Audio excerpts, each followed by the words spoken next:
Hello everybody, just working on the final touches for this long teased game development stream.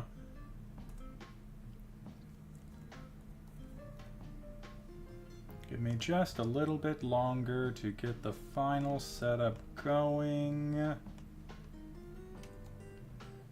Because I figured on top of having some background music, I'd also probably want to put in a couple more chat commands just so people coming in know what the hell's going on.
Oddly enough, I should have had this stuff ready to go beforehand, but I got sucked into a game of Marvel Rivals that went longer than I thought it would. Go figure.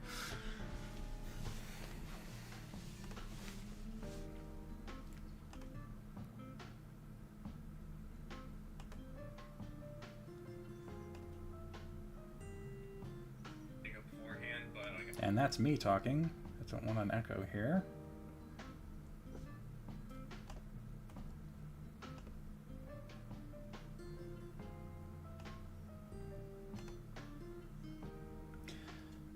Okay, don't have chatbot on the YouTube chat, but I'll go ahead and take the plunge here. So, what you are looking at here is the opening page for Godot game engine, an open source game engine, meaning it's cobbled together by...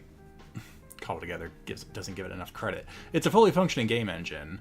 It's just because of its open source nature, you don't have to pay a licensing fee if you publish through it, unlike Unity and Unreal.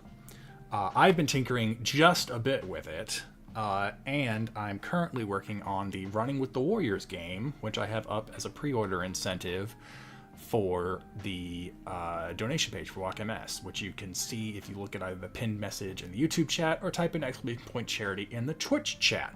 Now, I'll preface this by saying that I'm currently still working on just getting the code to work. So when it comes to looks, this isn't going to look very pretty at all.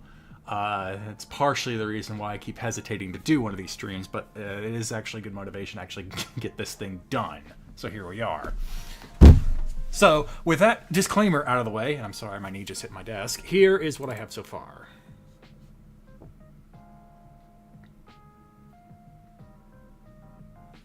I don't want this on the screen. Can I just pick up a window?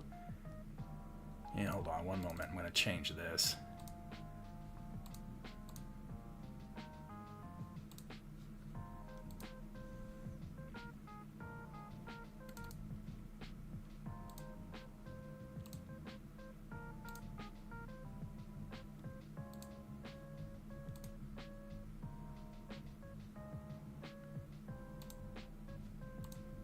That's better. Sure, we'll go with that. So, what this currently is the player is here, and the player is made up of two collision boxes. One which only activates when the player is ducking, but currently there's no change in the physical form. The background is a shader, which is just set to scroll at a certain speed infinitely, and the ground is essentially a treadmill. So when I play the game, you end up with something like this. Oh, I just realized if I make it a duplicate scene, you're not going to see it, are you? Hold on. Let me see if this actually works. It does not work. All right, hold on. Flip that back off then. There we go. So currently nothing collides, but this is generally what I have so far. You have the obstacles that spawn down here, which you jump over. You have some aerial obstacles, which are set on a not too frequent spawn, apparently. And then these are supposed to be like coins or donations that you pick up as you run. Because the complete picture of this game is essentially an auto-scroller where not only are you avoiding obstacles, but you're collecting donations as you run. And the further you run, teammates will start to come in from the left-hand side and follow you. And maybe mimic you jumping. I don't quite know how to code that yet. So here we are. Alright, so game still works. That was test number 1. And yeah, there are, of course, even when I get the code right, there are the additional hurdles of getting the art assets and the sound to play properly. So at the moment, it's just what you currently see on screen. And I'm noticing that my background has stopped scrolling like it should. Oh, in fact, the whole thing appears to have been frozen. That's lovely. Why is it doing that? What was that? Oh, okay, no, stop. I closed the window. I don't want you to keep running the demo. Oh dear.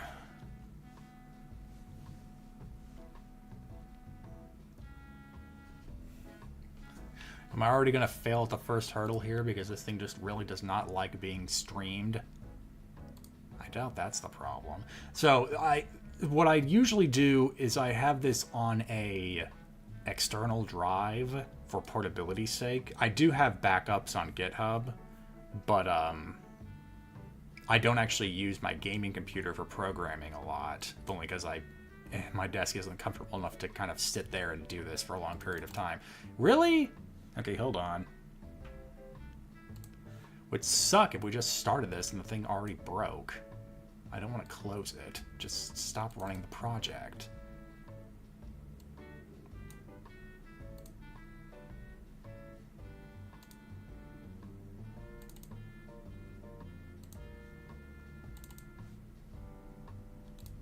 Okay, let's try that again.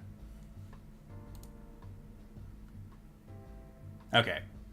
So this is what Godot, the kind of foundation of Godot is scenes and nodes. You end up having kind of these individual, like the player icon is its own scene made up of a few nodes that govern how it operates, and any one of these nodes can have a script attached to it which further manages how it operates.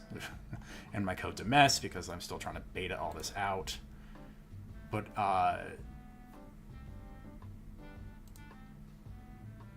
what you end up doing is you kind of make the different objects in your game as scenes and then compile them together into the main scene which plays. Which is when you run the project, you only see the scene that you selected to be your main scene. And I'm just realizing now that this whole thing is probably going to be a very poor tutorial on Godot, and it locked up again. Why does it keep doing that? I've never had it do this before.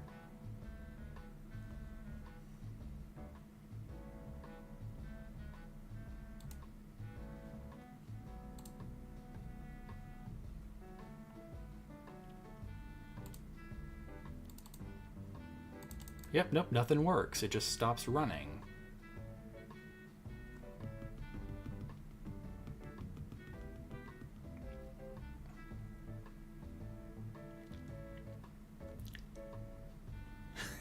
Have I had all this build-up only to suddenly just not have the game engine work anymore? Yep, no, it's just frozen. Wow.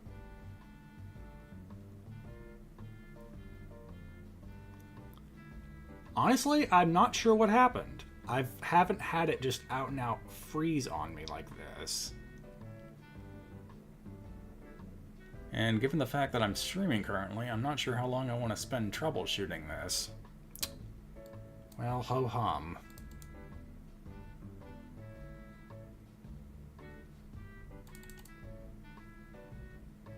Okay, so you can see in the top left corner, it's recognizing that I'm switching scenes up here, but it's not running anything. And I can't even pull up a script. Yep. Don't look at my ugly desktop. Though I will say I got this from the one of the Template Institute's Stellaris Invicta series. Fun. No, I don't have a... It's nothing unexpected's in here. I've got the music playing, I've got my files, and then I've got Streamlabs. Oh, I guess this can go away.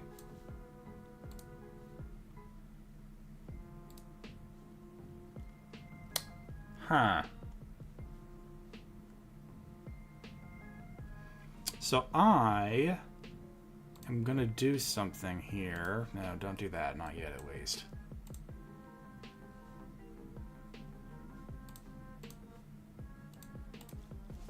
I'm just gonna check to make sure there's nothing wrong with the external drive. Okay, it disconnects. That's something.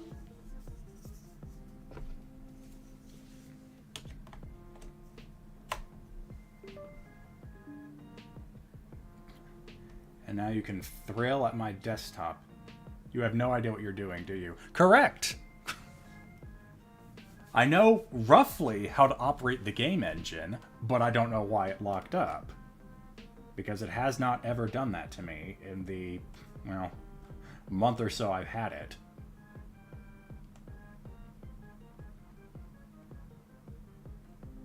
I just want to make sure the drive's okay, because if it locks up on a completely different computer, then I know I have a problem.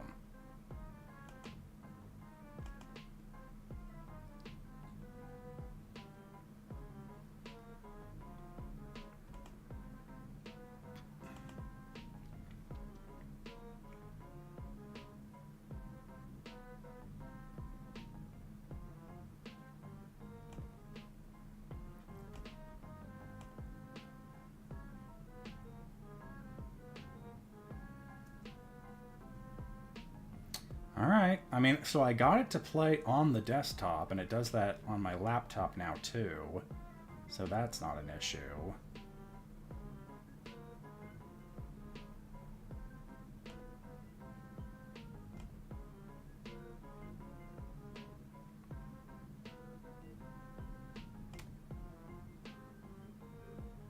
I wonder if I jostled it out of position when I plugged in the microphone.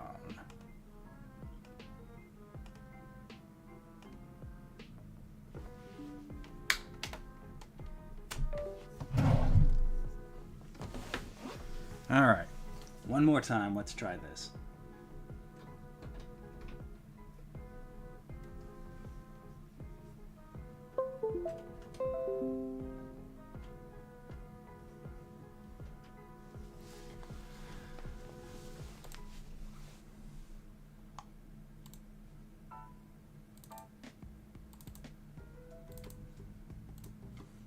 Probably should have turned off my display for this part. Oh well.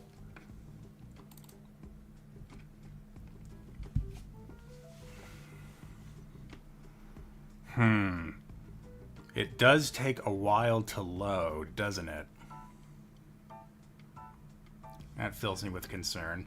Well, anyway, let's see if I can actually do something here to show off what I'm actually doing here while this thing still works. So, I have a short list of things I want to get done before I consider the game in the next stage of development, one of which is actually generating a sprite for my sister, because I'm having... You know, Warrior HQ. I'm having the Heather lead us to victory. So I want to create another scene here with a few nodes. First off, I'm going to want a character body.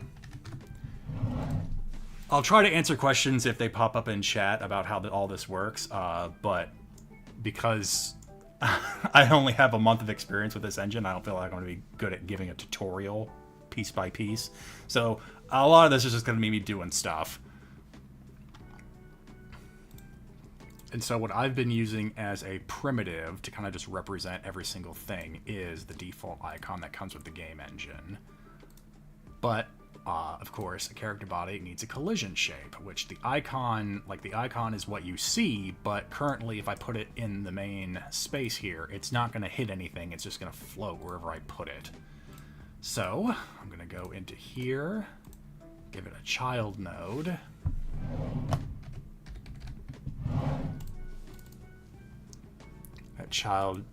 That collision shape actually needs a shape, so I will make it a rectangle. And then I think to match what the player looks like, what are the dimensions of the icon? Slightly bigger, slightly less than 1, but 1.6, 0.89. I'll make that 0.9 and 1.6.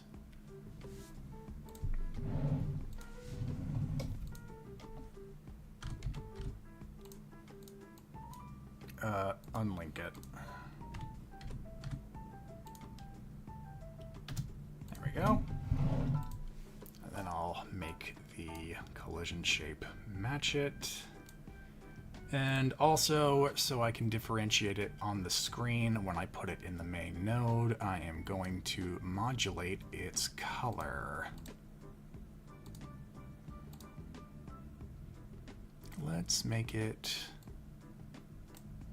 slightly pleasing hot pink to purple sort of deal here.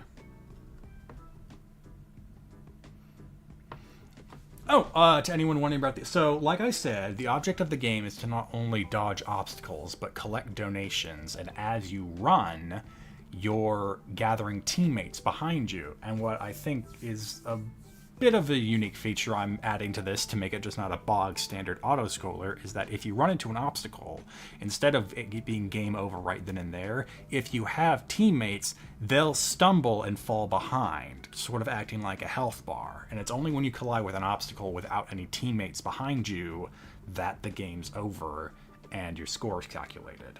But at the moment, all I have are the coins being collected and you're running forever. And even with no, you can't lose because there's no collision yet. Or rather, there is collision, but all I have it saying is you've collided with something. So when it comes to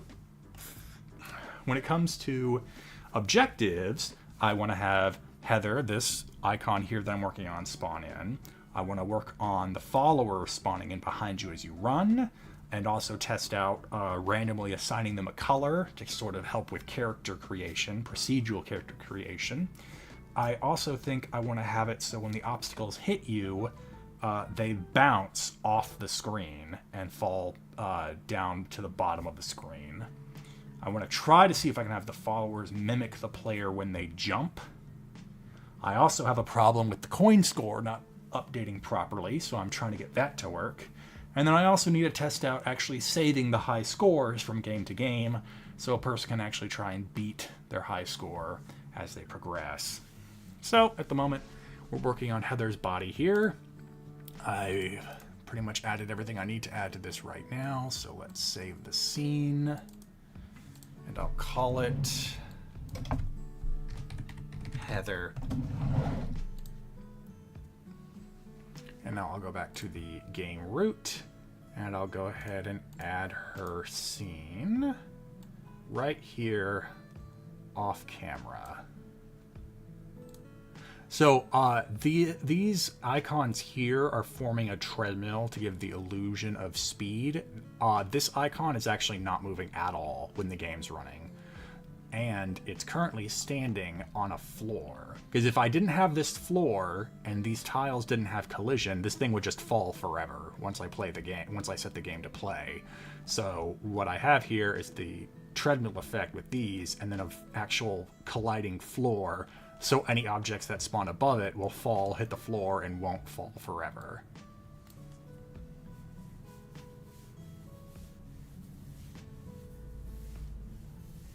So, first things first, Heather is on here, but we don't have her doing anything at the moment. Oh, actually, you know what? She shouldn't be here. She should be a child node of the map. I'll put her behind the player, just to make that a bit neater. Did that make sure... No, I don't want a new node. I just want to take a look at another one. Show me this node.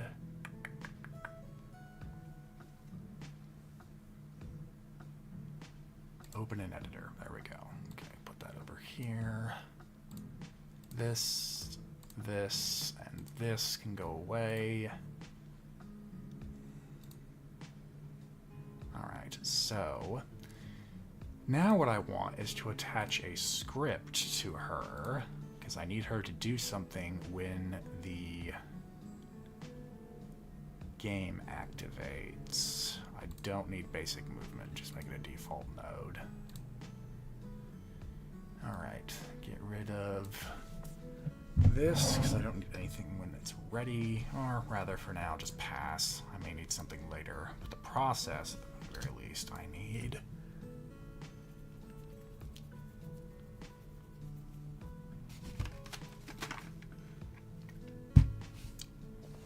Changed my mind. I actually do need to take a look at one of the obstacles. Actually, no, I don't. Forgot I have a code browser right here.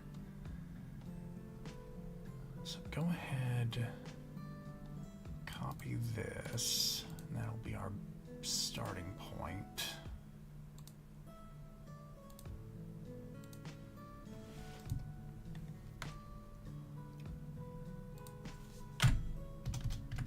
So I need to establish a variable, which fortunately I have pre-established, but sometimes when I try to reference something as a global variable, the game engine doesn't seem to know what I'm talking about half the time. So it's a bit of a patch job, but currently I just had it referencing the global variable anyway.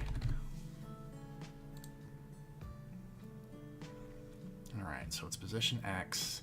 I need it to be plus because it's going to the right, not the left. And then go ahead and change this.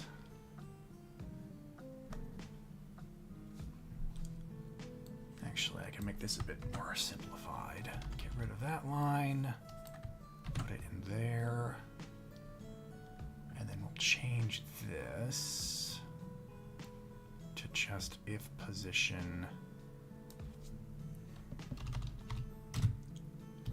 is less, then I can give it an X value, which represents where it would be on the coordinate space of the game screen. So that would put it, I think the game dimension is currently, oh right, wrong thing here. So that is 1. That's just the camera. That's not exactly the game width. It should be 116. Let's try 600. If X position is less than 600, then position X needs to change by speed times delta. Oh, that means a colon. Oh, let's go ahead and see how that looks. Okay, well, that did not work. Can I see what's happening over here? Nope, because it stretches the other way. Alright, hold on. I need to at least, for debugging purposes, I need her to be over here. Just so I can see if she's moving.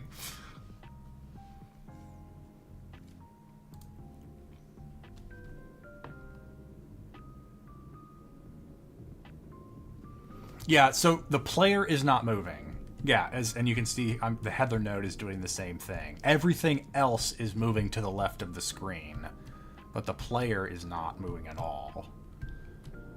Some auto-scroller demos I looked at had the player running forever, but it just made it easier with everything else I have to instantiate to have it be more of a treadmill effect than having the player character run forever. Because the X value is always then increasing. And it's possible to have things hinge on a changing X value. Like, for example, the score changes with the distance. So if you made the score the flexible variable, then you have things constantly moving in front of the player. But to my mind, just having an infinitely expanding game space for an auto-scroller didn't seem like the most efficient use of the code. I'm sure plenty of people who are much more experienced than I will disagree, but here's where we are. Oh, and I also have this happen. If you see the box here gray out, that's actually because the collision shape is shifting. Now it's this smaller circle that things are colliding with instead of the whole panel. Yep, see? The coin just passed us. Whoop. Alright, so Heather's not moving. Now there's our first bug of our stream here. Let's see here. If her position is less than 600, then her position should be shifting by speed times delta. If it worked for the obstacle code moving left, then why does that not work for her code moving right?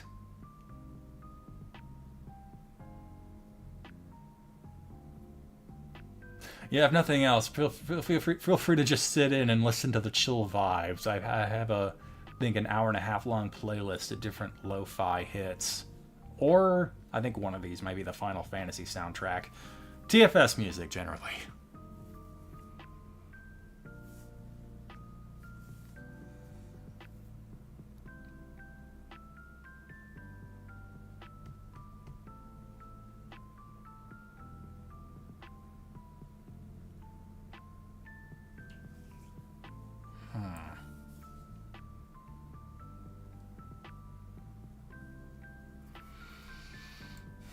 Well, what happens, if it's the speed variable, what happens if I just made it a hard number? Does that move it at all? Because its current position X should be roughly 0. Oh, okay, there. Oh, nope, she's pushing me. Now that's a problem we can't abide by, because I coded out us moving left and right. Alright, that's a fix.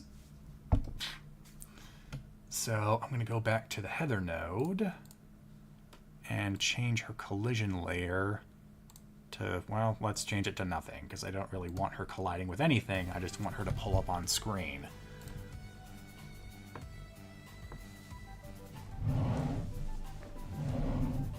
There we go. Alright, I maybe want her to pass behind us, but this at least is a start. Not to mention, look at all the stuff that kind of is on top of her when she's flying by. Not to mention, she didn't move as far as I wanted her to move. So, go ahead, turn that off. Let's turn her mass off to ordering. Move her to the back so she looks like she's pulling in behind us. Does that still all work?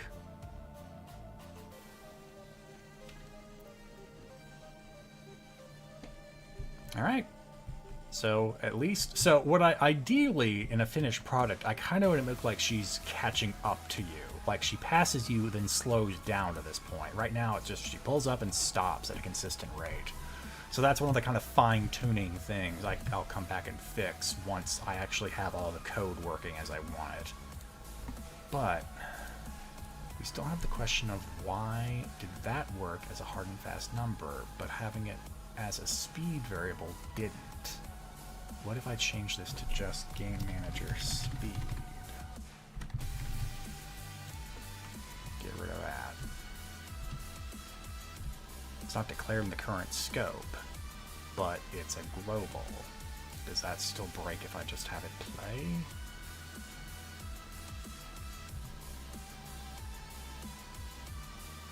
Correct. Oh, because it's spelled game. It's the little things that trip you up. Try again.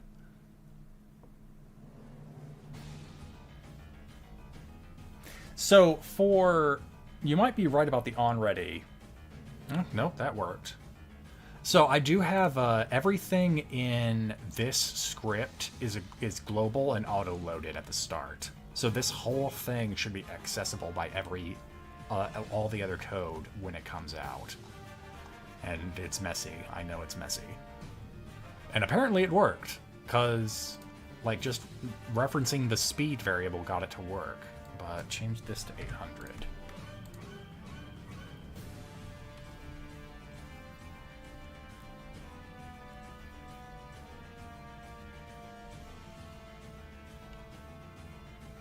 Okay, so there's our Heather.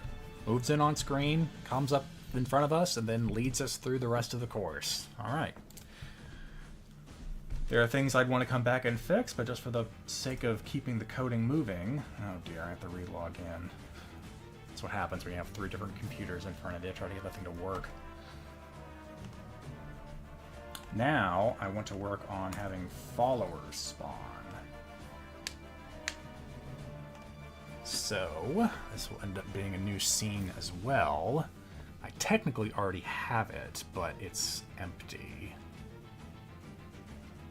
Yeah.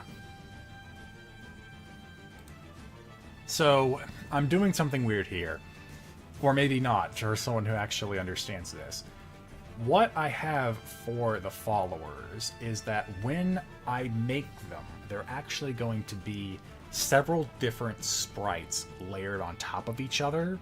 And to determine their color, I have this follower script where once the character is loaded, they're different. Because when I first draw it, it's gonna be completely eggshell white, except for the silhouette providing the outline and the framework for the animation.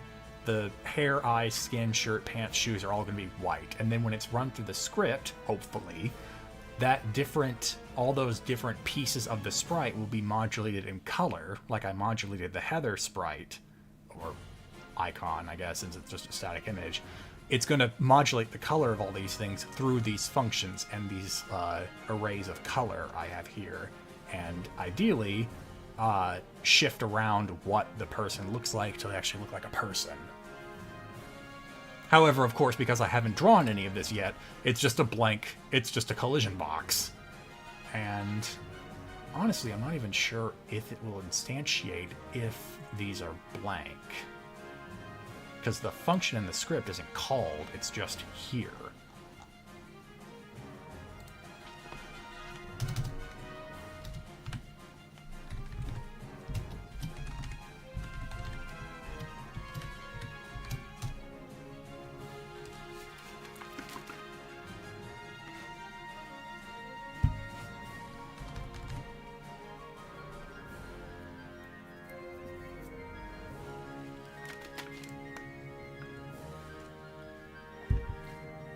Oh, right. It's a delta.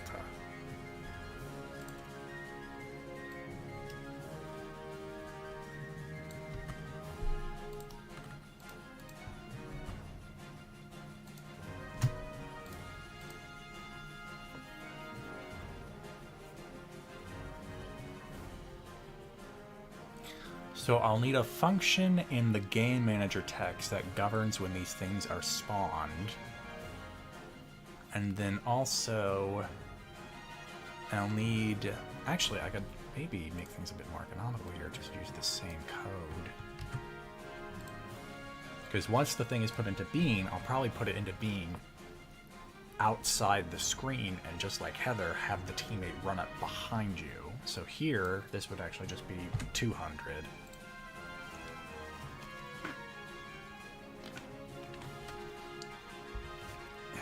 That should be good enough for at least the start of a follower. No, I'll need something here though to represent it, or else I'm just going to see a blank collision box. So let's have our good old friend Icon come in just to serve as the follower.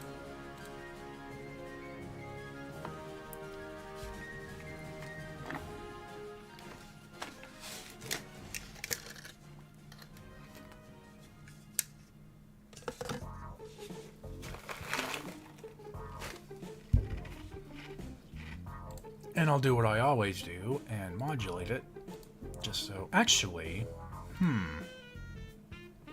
I would want to test randomly modulating this thing when it appears. So what if I had a temporary ready function here?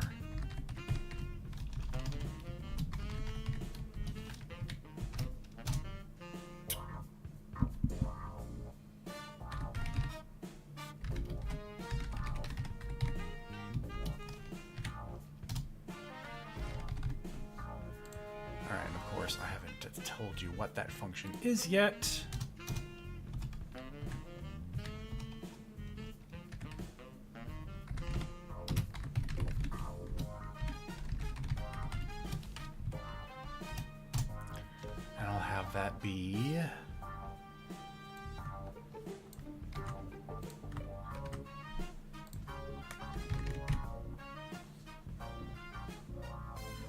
icon not in current scope. Ah, right.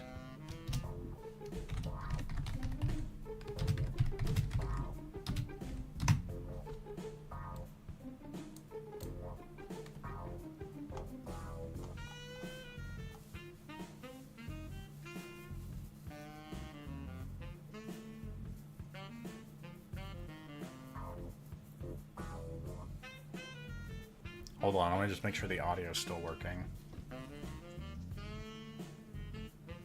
Okay. I don't have my headphones in, so it's only OBS. It's telling me that the desktop actually has audio coming out of. I definitely would want you guys not just listening to me hum in silence. Alright, so I think that is a good starter for the script. And you know what? That is a good idea. Maybe just put down a follower into the root to make sure it's actually working. Play space. Oh, that's interesting. I put her as a child in here, but she didn't... Where is she? No.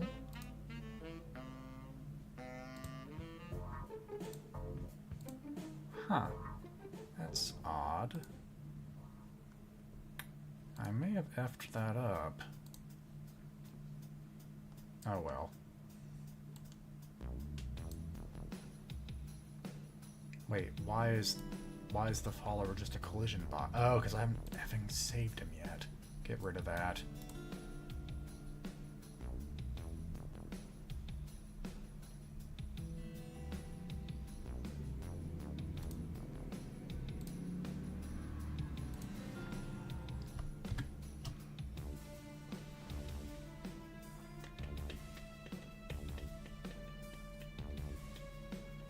Okay, so back to this.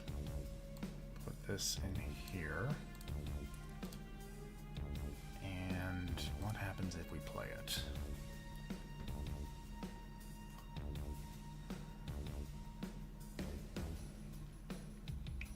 Hey! Okay, alright. This is something. We've got something here. The follower is hovering above the ground, but that's fixable. Alright, now, if I run it again, does the follower come in as a different color? Because it should be a random color every time the game starts up. That kind of looks different? I'm not entirely sure.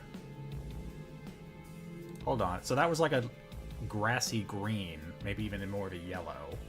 Of course, the colorblind guy has to determine if things are different colors. I've set myself up to fail. How many followers will there be? Okay, that's definitely a different color. Okay, so that works. Perfect. How many followers will there be? So, obviously with the space we're playing with, you'd think it shouldn't be more than maybe like 10 or 20. Because if they're all layered on top of each other, it's going to look a bit messy. I'm thinking... on a more, when I finally have artwork put into the game, I'm thinking of also shading the followers depending on a certain layer. Like, think if I have, which one is it? Ordering. Okay, yeah. Imagine if I only had like 10 layers to play with. I don't. There's another way I can order things in like a physical play space, but let's say I only have 10. I'll reserve layers 3 to 8 for followers. And what will happen is once the follower is generated by the game, it will then also choose what layer am I putting this follower on. And depending on that layer, they're on top of also modulating all the colors that will then generate the character, there'll be one giant transparent shading color on top of the whole character. So it looks like they're farther away from the perspective of the screen. So as long as that doesn't look too messy, you could have a large number of followers. In fact, what I was thinking, like I kind of have it I have it here with this team thing, which I currently doesn't do anything because I'm not generating followers yet. That on top of seeing if you can get a high score in distance run and donations collected, currently named coins, but also how many what was the size of your team that you were able to get before you started losing them to running into obstacles.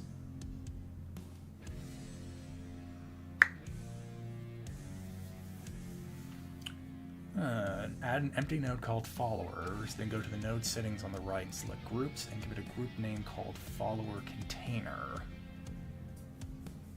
That's an interesting thought. So what do you think would be the benefit of having those followers in a container? Just out of curiosity, because I'm not a total stranger to containers. I've sorted away the treadmill into this node, but that was more just for visual cleanliness than I'm follower container, get tree, get nodes in group, follower container. Oh, okay. And so you're like, as the player gets damaged, just free a follower from the container. Oh, okay. Using an array to kind of keep all the followers tidy. I don't know. I think that's a good idea.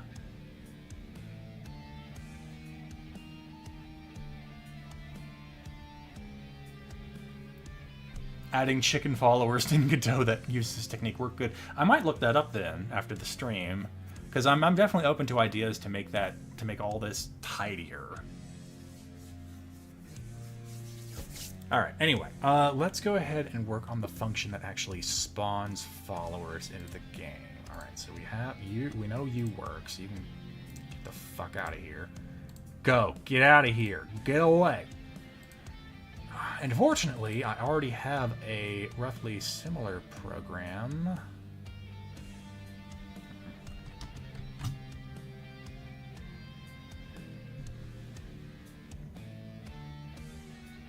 Really? You're still here. I don't like that. Are you still going to show up if I hit play? Or do I have to get rid of you too? I'm getting rid of you too. Go away. Oh. Oh! Well, then why are you still here? Whatever. I'm not going to deal with that right now. If we end up having multiple followers showing up, then we know we have a problem. Alright, let's see here.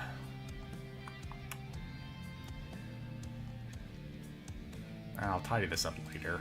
For now, just add it to the bottom.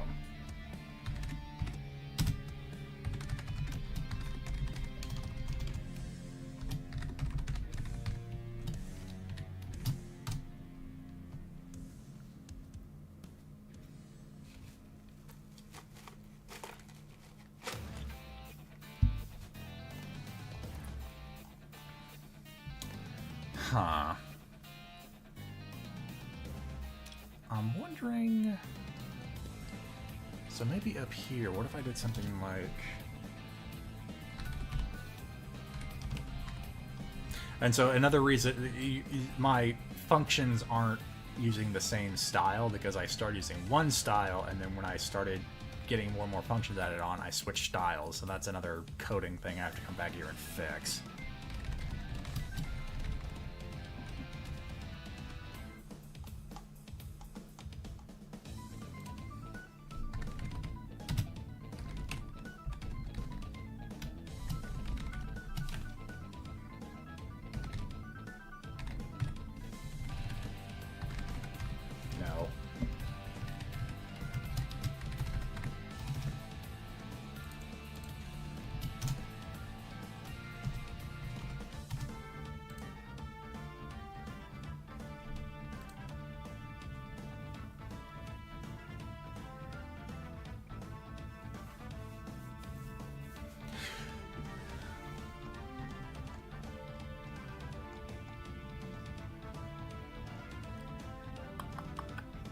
So I'm thinking I want a timer that goes off, I mean, ideally every 60 seconds or something, but for testing purposes, I may just make it like 5 seconds just to see if it all works. When that timer goes up, it resets and then runs the spawn follower command. So let's have timer equals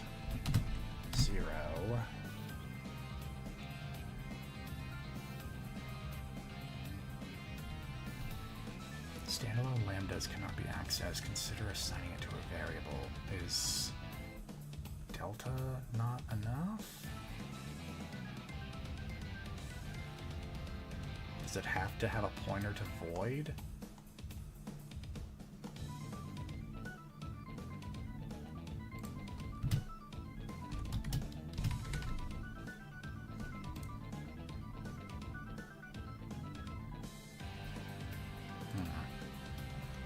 Oh, that's not even the right line. Okay, we'll pass. Put that there. Okay, there's no indent. Rather, there. Oh, okay, it's one indent too early.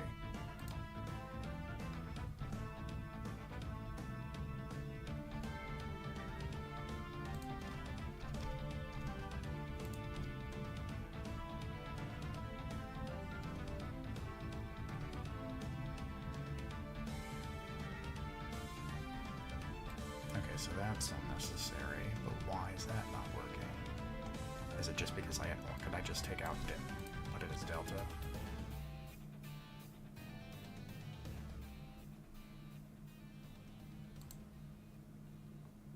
Oh, it's on the same, oh, okay, I see, yep, okay, I see what happened here. Ugh.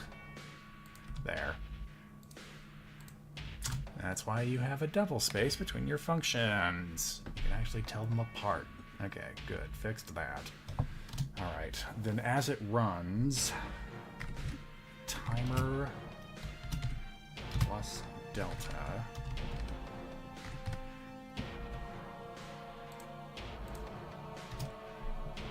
If timer is greater than or equal to 5, then timer goes back to 0.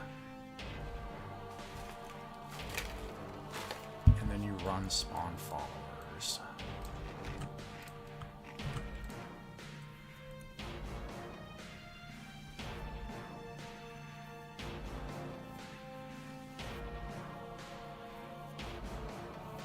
And also print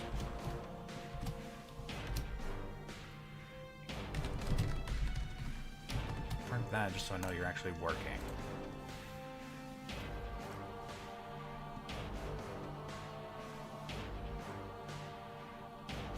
I don't like you doing this. You don't usually do this. Expected at least one, but received 0. Wait. Oh. Forgot to put that in. Whoopsie.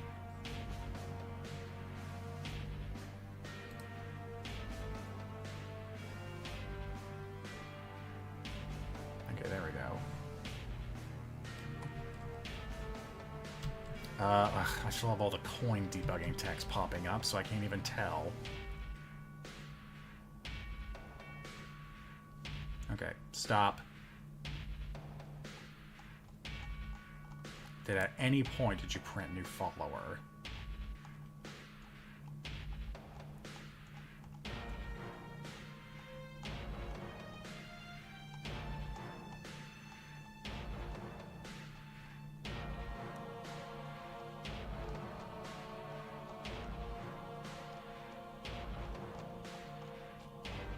I probably just have to get rid of a lot of these. Hold on. This is all from the coin stuff. Okay. Hide that. And that. Huh.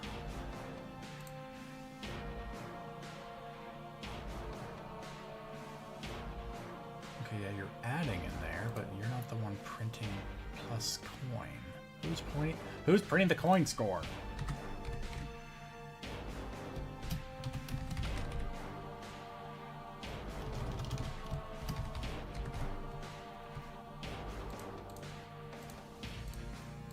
Oh, wait, there it is, right there.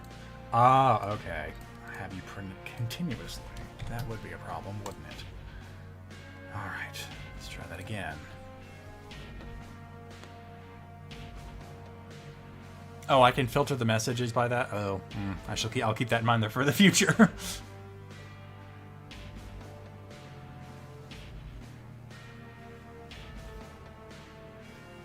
Oh, I need to turn off the collision too. All right, I'm just gonna let this run for a minute. That way, I know there should be several instances of new follower.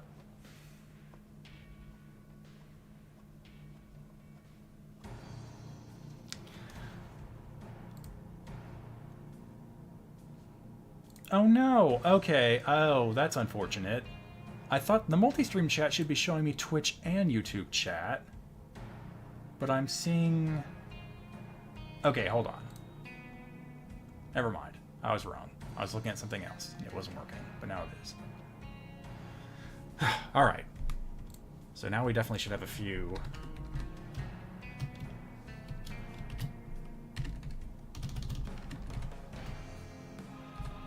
Okay, so it did not show up once.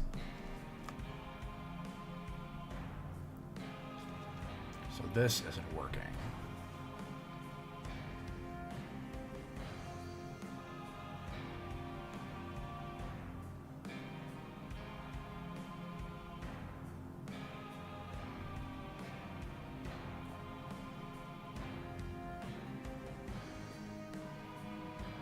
Where in your timer did you start it? It should have... It's part of the process. Does it have to be in the ready? Oh, you know what? I think I see the problem. So, first off, where's the new game?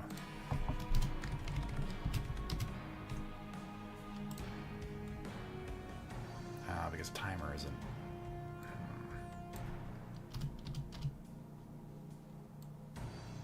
I know. Ugh. I need to sort all this out, too.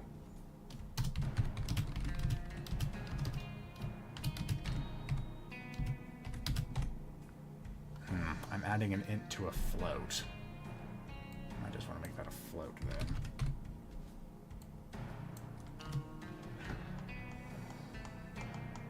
Floating point in precision.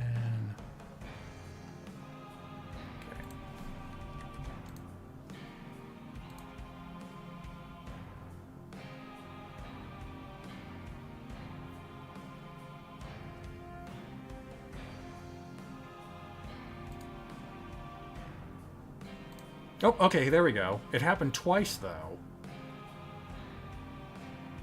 Oh, you know what?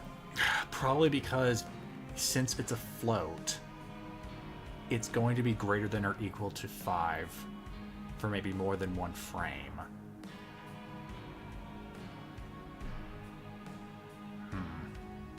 Well, it's working, but not exactly as intended. Alright, first off, I need to hide the collision stuff. I know that collision's currently working. I don't need to do that right now. Okay. Oh, now it does nothing. Right.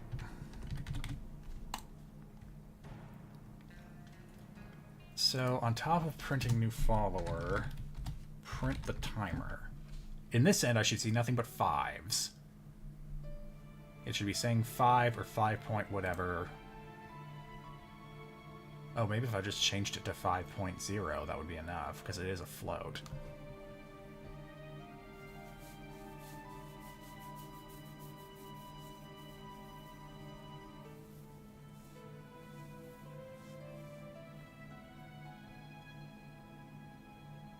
Ah, it prints it when it resets. Oh, of course it's going to print it when it resets to 0. I put that after the thing.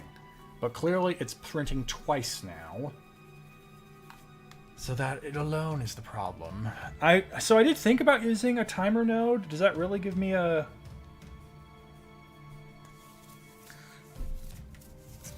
Well, score is essentially an increment of time at the moment. It's just how long the player has been running without dying. I was thinking it would have one spawn every... Given how long auto-scroller games usually go, maybe every 20 seconds?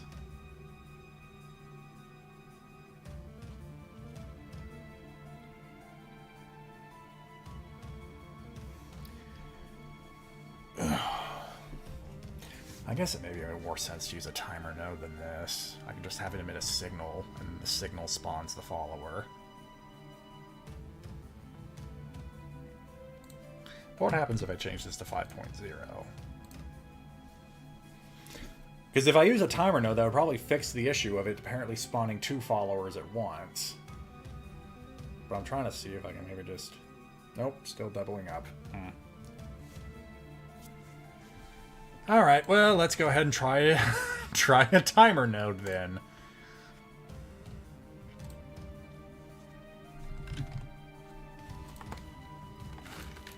I actually haven't fooled around with the timer node yet, so this will be new for everybody. Yeah, right, inspector. I don't need a physics callback.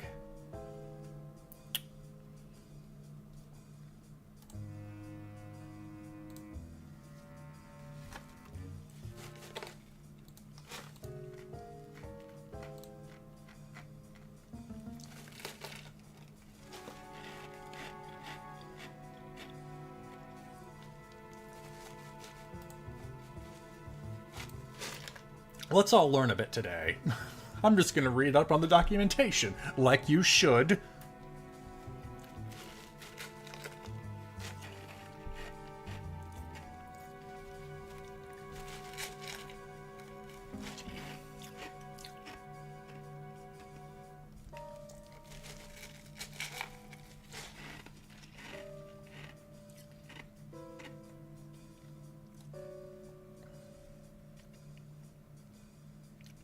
Oh dear, Little Karibo, thank you for the raid.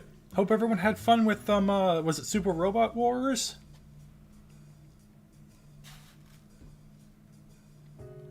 You don't usually add scripts to timers. Welcome to Quinn tries to learn game development for his own personal growth and also for charity.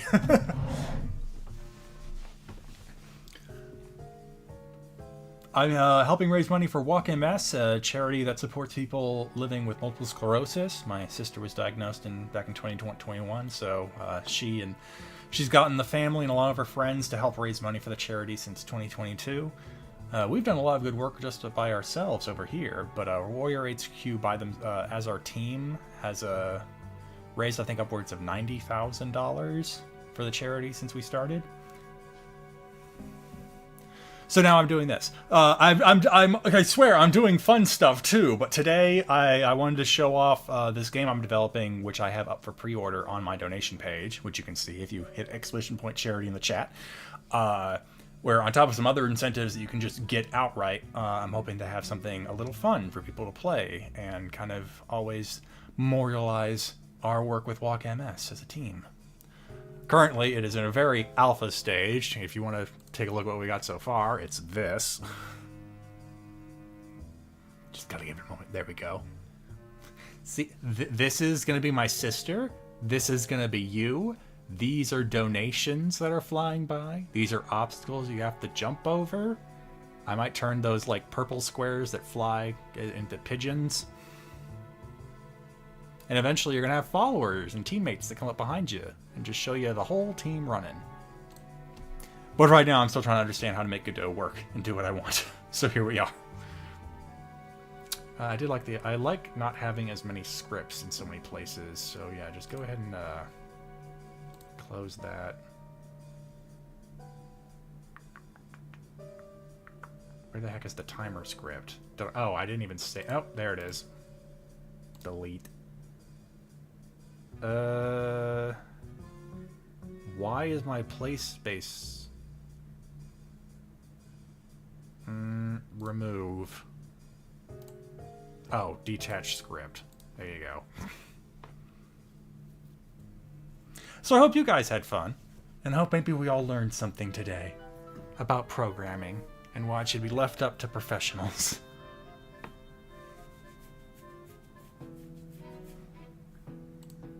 I didn't. I really don't think I broke anything because I just detached the script. Okay, yeah, we're still good. We're still good. It's working.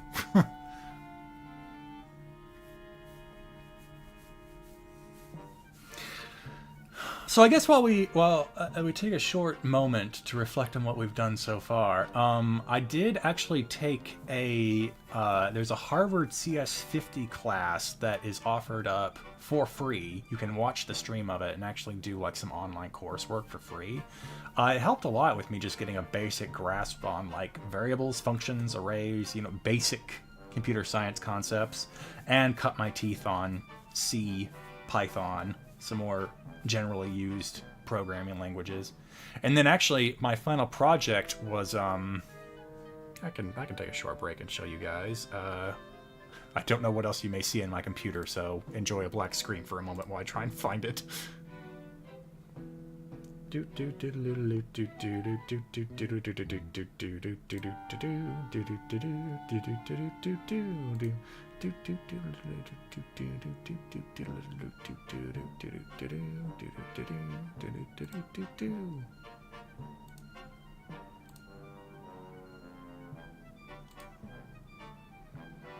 Man, the problem is I don't quite remember where I put it. Oh wait, hold on, is this it?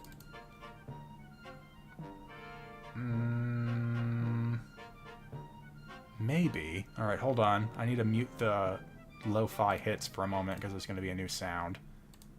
It wasn't even lo-fi hits.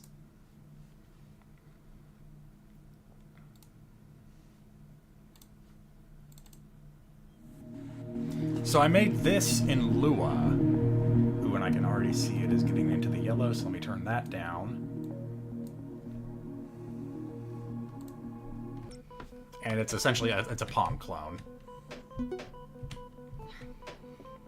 So I made this in Lua using the... Oh shit, was that's really loud, isn't it?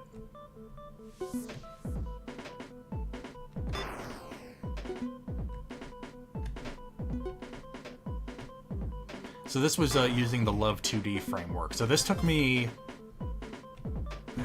I'm not even sure. It took me over the course of a month, but of course I wasn't just doing this the whole time. So I'd say maybe 30, 40 hours.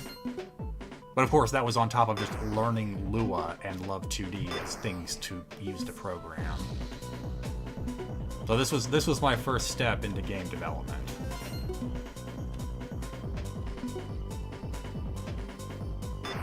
And it is some of the sprite work is not mine. The background, you can probably tell just by the difference in shading and quality.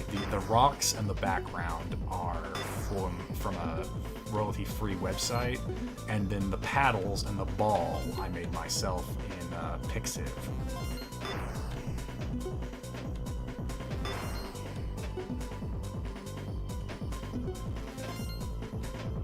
And I also used a couple of extensions that people have coded into Lua and Love TV. Like when the ball hits the green circle and you see it shrink and grow somewhere else, that's using a timer function that I got from GitHub.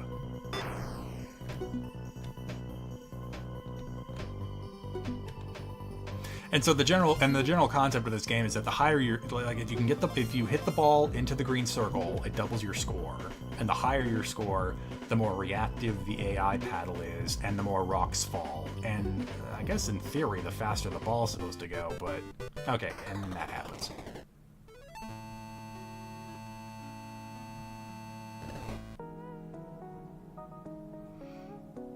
Oh, Zito was with the team for a long time. He was the dungeon master for a lot of our TVS at the table stuff. Anyway, just to show you that I'm not working out of completely no experience, and that the CS50 course from Harvard is actually pretty helpful. Anyway, back to getting this to work.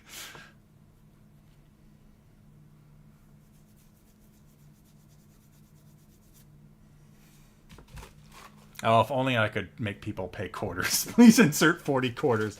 Oh, Waterworld is up there. That'll be the next game I make.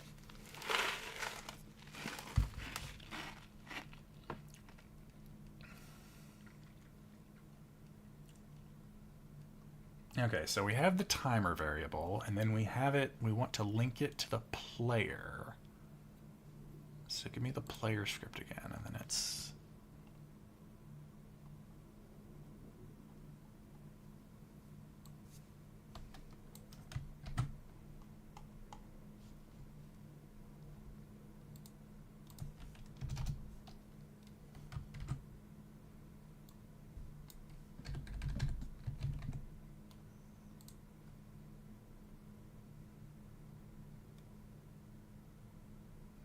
Does that need that timer node as timer?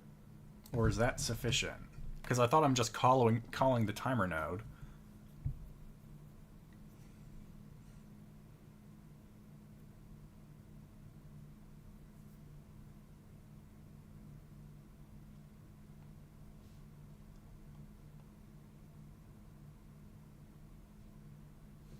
It's good practice. I'll put it in. All right, and then it's not part of the physics process.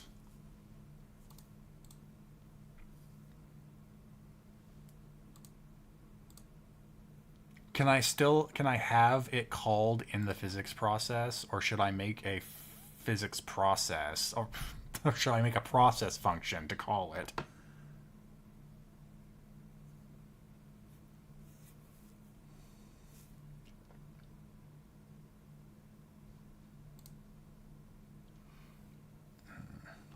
Oh, I see. Connect the timeout node.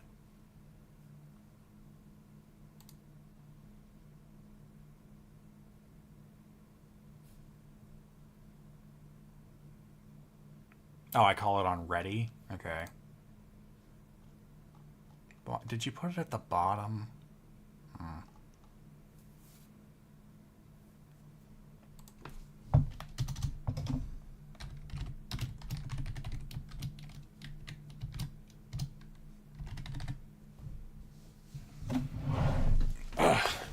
So would it be would it be function ready timer equals 0?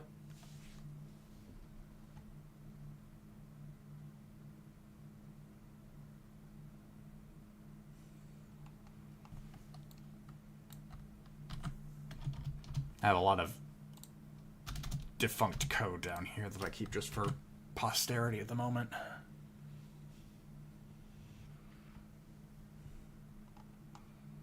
Ah, okay. So it's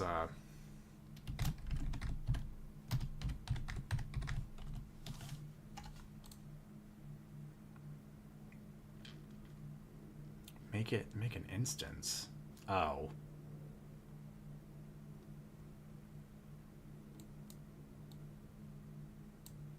Oh. Pfft.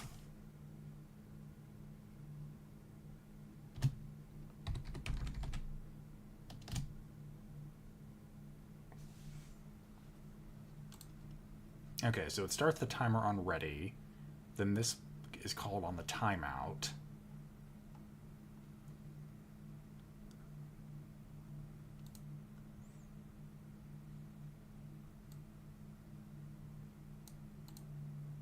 Can I make that as high as 60? Okay. So go back down to 5.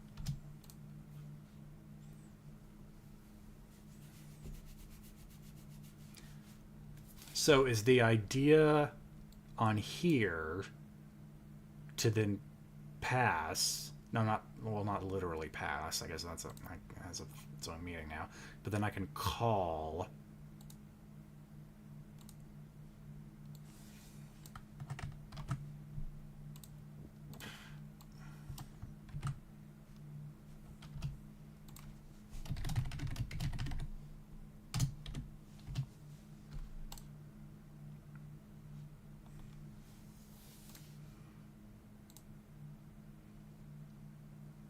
I assume one shot means that the timer will stop after reaching the end. Otherwise, by default, the timer will automatically start. Okay, no, that's perfect. That's exactly what I want. So every time it hits 5, it'll run and then run again. So, question. If I put in a game state, like say I want to have a main menu that you then have to hit start to have the game state start running, would this then have to move? Or can it stay in the ready function?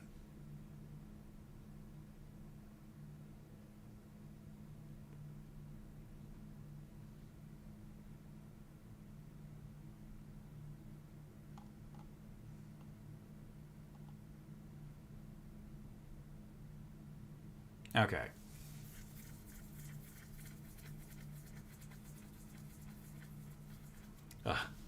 Sorry, I got an itch. Okay, now we can do this. I'm going to be a bit lazy here and copy and paste a spawn function just to get things started. I don't need a type. I just need you to call. So this is an add. Oh, it has to be instantiated first.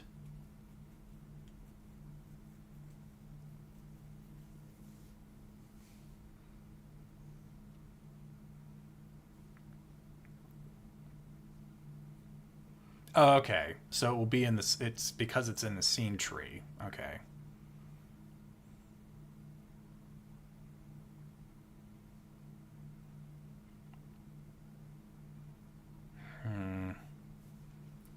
Just thinking about how I want this to run.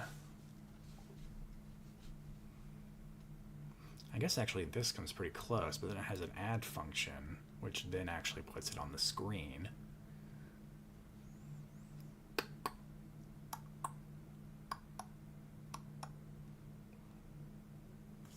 Sure.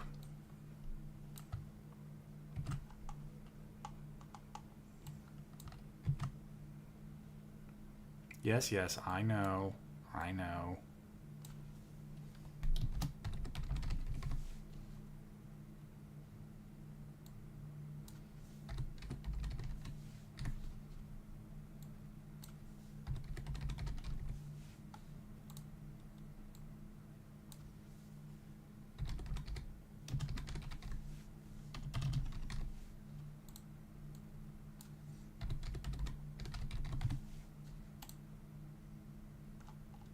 Did I not have a followers array already declared up here?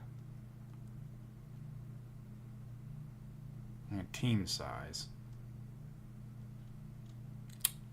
Correct, did not.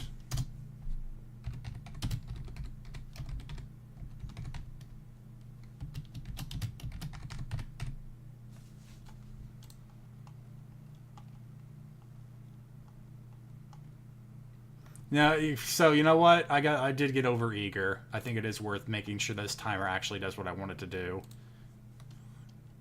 Hide that.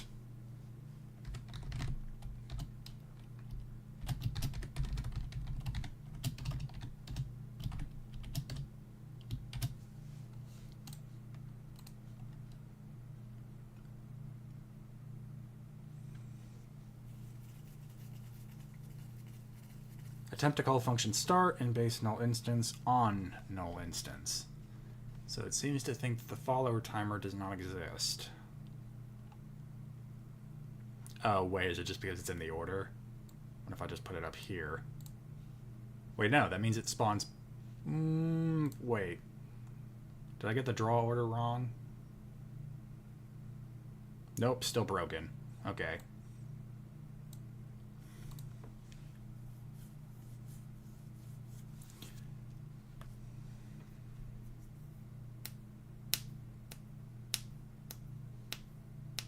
Follower timer is currently null.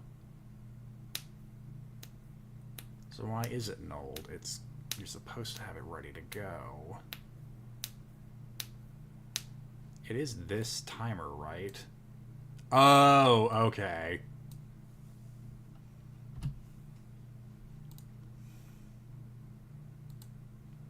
Was that enough to fix it, or you still need more precise directions of where to find the timer?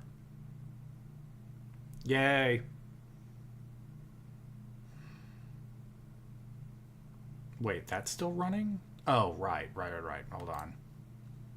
I know exactly what's happening there. It's because I have this still going, which is now unnecessary. But I'll keep it because I'm a hoarder, a digital coding hoarder.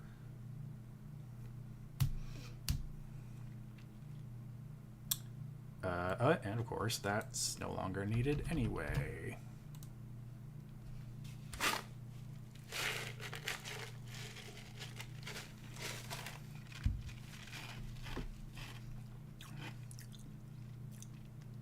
One, two, three, four, five. 1, 2, 3, 4, 5.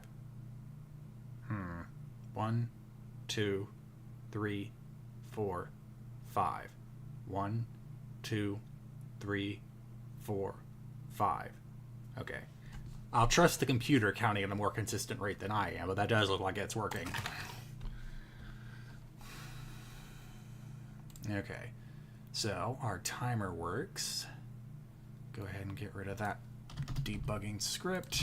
I'm going to call a spawn follower. I never call that right. There we go. I have a little bit of scratch on my head. Alright, change that. Get a follower variable. I know. Oh, right, I also have to have the follower scene preloaded.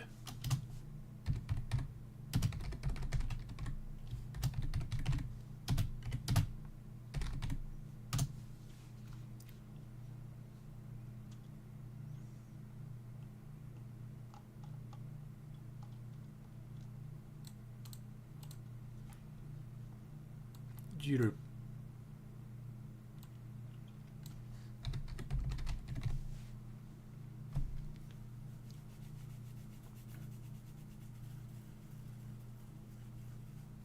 So actually, if now that I have I might actually sidestep the follower question for a moment, because there is an issue I've been having that I have just run out of resources to solve on my own. So I have this function here. It's meant to get the various score variables that I have running. Actually, wait a minute. Did I? No, that should still be the same. I just have a brain fart. Okay, coin score is the only one that changed because it's the only one I updated. So I have this. And the idea, of course, is meant that it's meant to update the HUD labels with the various scores. But when I play it, oh, it's already going to break because spawn's called and spawn function doesn't work. Yeah, hold on. Just ignore all that for a moment.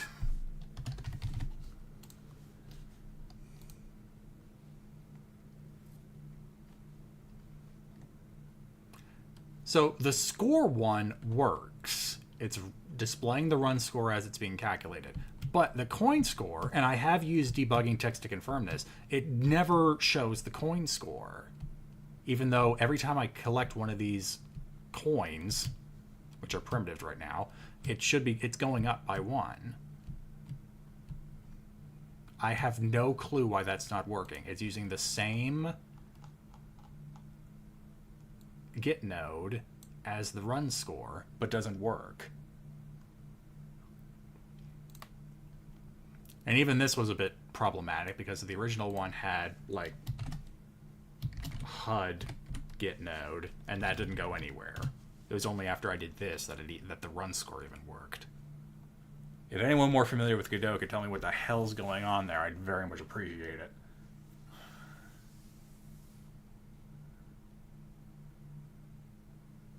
Waterblade, yes, this is going to be an auto scroller when it's done. It has a few extra elements to kind of dress it up, but at its core, it's an auto runner. I'm taking inspiration from the fact that the charity is an actual physical walk, so you're running with the warriors. And actually, Jeff, this one of the things I'm hoping I can do next year, if I can actually get this up off the ground, is to maybe pair up the fundraiser for Walk MS with a game jam, and then the games that are submitted can be bundled together and given as a donation incentive. Make sure you're incrementing the coin score, not some other variable somewhere. So the weird thing that's happening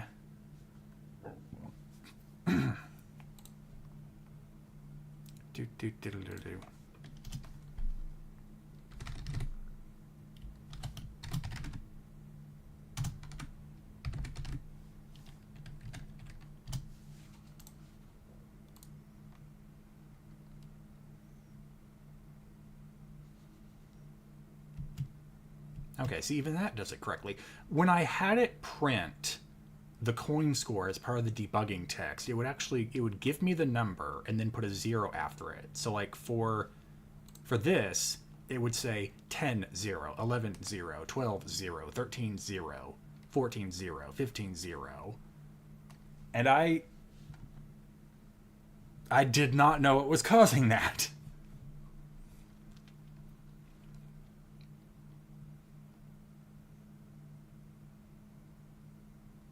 I wonder what would happen if I went back in here and in the show score function put in a print.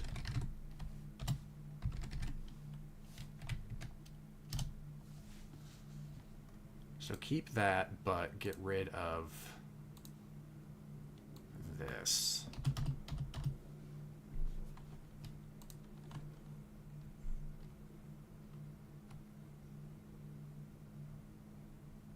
Okay, yeah, see? Look. It's printing like it's like there's two different coin scores, one that is incremented each time and another that isn't. I guess that could be what this is doing. But I'm not sure where this zero is coming from. It's the same coin score variable that this is calling. I thought maybe it's because it incremented in the coin script, which is with every coin scene that is instantiated and then removed. But I don't think it would be this consistent. I would think that the coin score being displayed would flicker between one score and another. Nick, maybe you can help me out here. So I've switched away from the follower thing because this something has actually been bugging me since before I've done the stream. I have a problem with the coin score variable that is supposed to increment by 1 every time you collect a coin. But even though the debugging text confirms that the coin score is going up, it's doing this weird thing where it's showing this 0 and the coin score on the label never changes.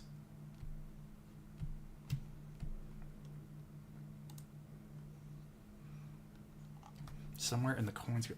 So the only place where I thought that might be happening, where it might be reset, is in new game. Because it runs the coin score, it nils out the coin score at the start. But that's only called in the ready function. It's not called in the process. It's 0 because your FPS is so fast it swaps back to 0. Huh.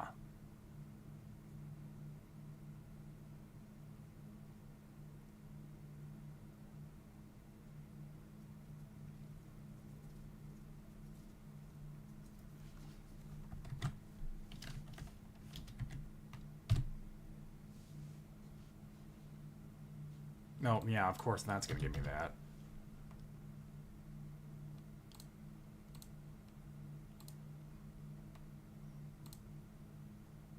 Wait, why is that there twice? Oh, because it's there.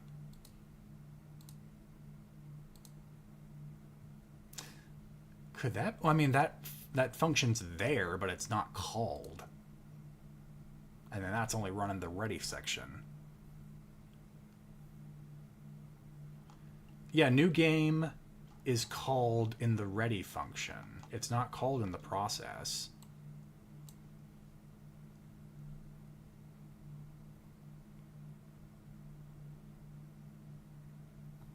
Oh, you know what? That's a good point. There might be 2 game managers.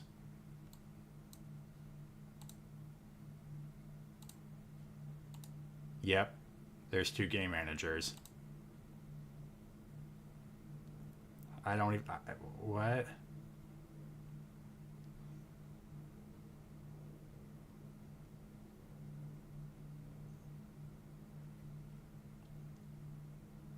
So it's like the game root runs, loads the game manager, which in and of itself has a root and another game manager. Actually, no, not even that. They're siblings. Yeah.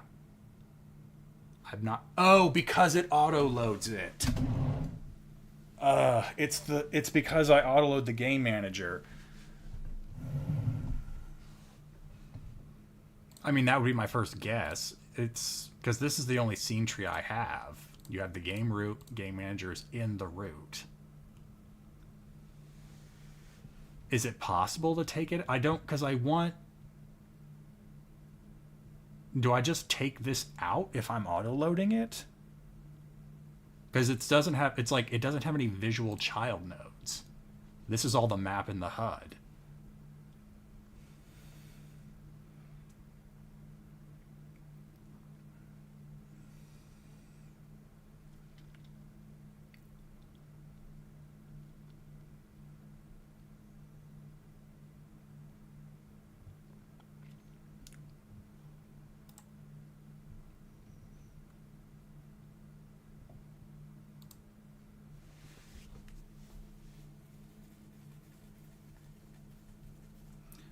What spawns the game manager in other places? So, my best guess would be that I have the game manager set to auto load because I put all the global variables in it. Yeah. The script loads automatically.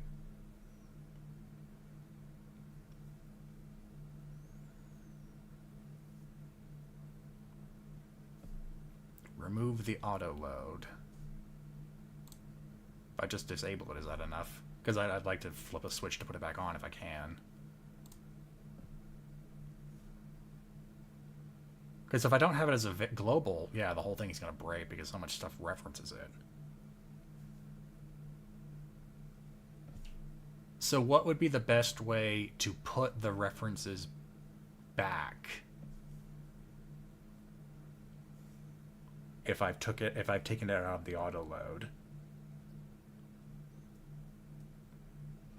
Oh, and also, Jeff asking AI could help fix the scripts error, right? So when it comes to, your mileage may vary. Because AI is prone to giving you hallucinations, which is just code that doesn't work. And because like I have used Copilot in some of this. It never looks the same as what Copilot tells me, but if I hit an issue that I'm just stumped on and want feedback about, I do go to a couple of AI partners. Yeah, I think if you hit something where you just like show me an example of this, AI can at least be a good start. At the very least, then you don't have to go on Stack Overflow and possibly get people calling you stupid. I have signals connected from your game root game manager. Okay, yeah, that might be the problem. Because when I first set up the signals about object collision and coin collision, I wasn't quite sure what I was doing.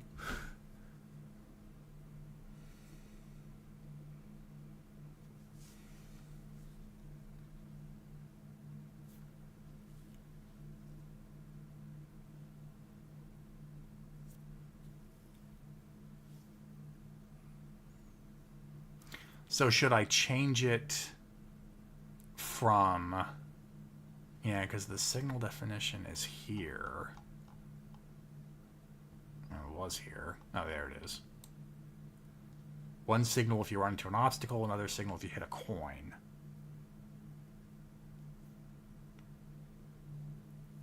Oh, wait, sorry. I just realized you've been doing this in silence. It's Pong. There we go.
All right. So, lesson learned. It's the signals and the autoloader that are causing the problem on that front. I think what I'm going to do then is make that the project I do off stream.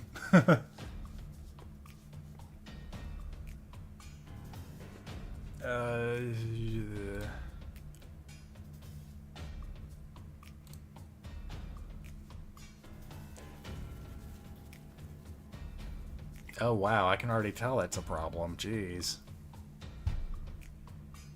How did that even... Oh, show me that.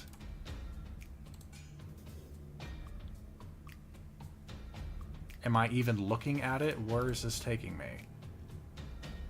Oh, it's the actual hit. Okay, that currently goes nowhere. Okay, well, suffice to say, I can clearly tell that this is now an issue, but I do want to see if I can at least get the followers to spawn first, and that wasn't being interfered with having the game manager loaded twice, at least not at this moment. So I'm going to turn that back on just so I have the game working again, but problem realized. that's an issue. All right, you working again?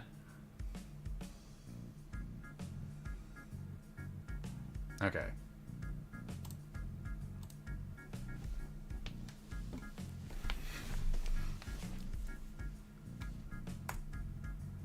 Ugh, why does this thing keep signing me out? Alrighty, back to getting... Alright, back down here.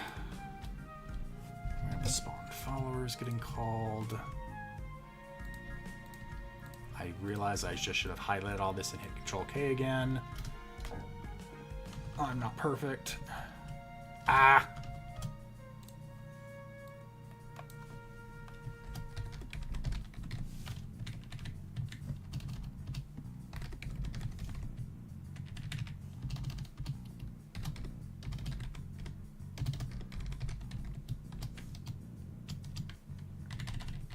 Oh no. Wait, what button did I press to do that? I didn't realize it.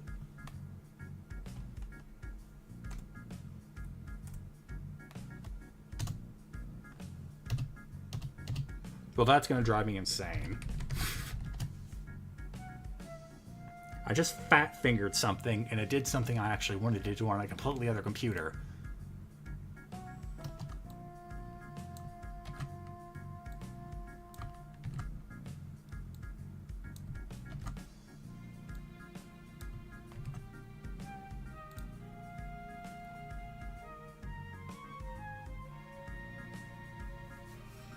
Let's all go to the gold saucer, the gold saucer, the gold saucer. Oh, we got a donation. Thank you, Anonymous, for the $25 donation.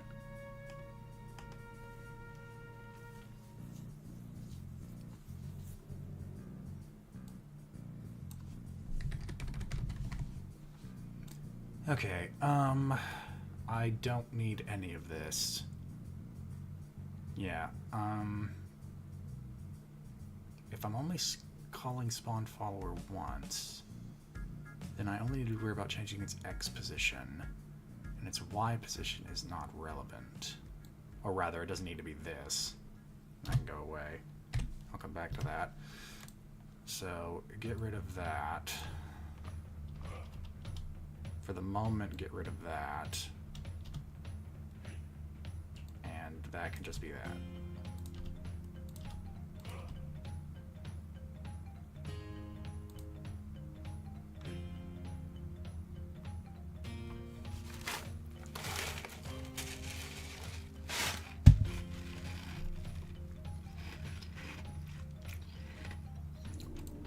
And while I'm thinking about it, because it makes it a bit easier for the coordinates,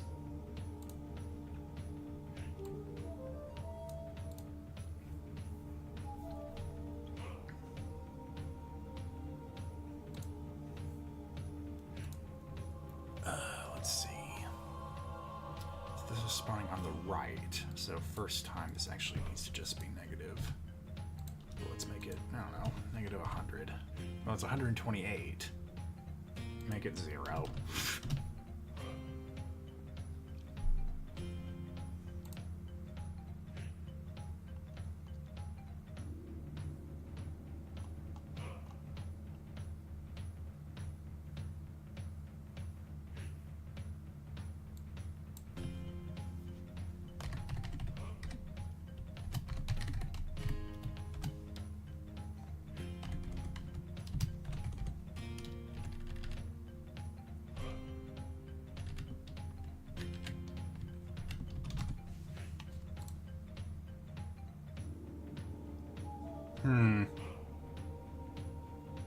No, that would have it keep shifting around.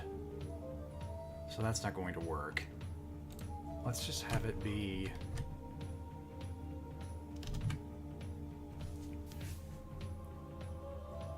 Are you making the next WoW? Not right this second, but it's on the list.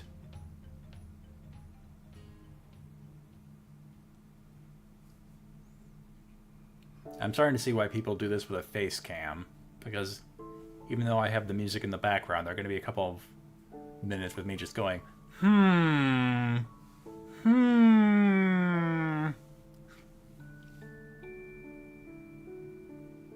It can't be called in the process function, because then it'd just be constantly jostling around, or lock up. So let's make this a variable that's determined at an earlier point.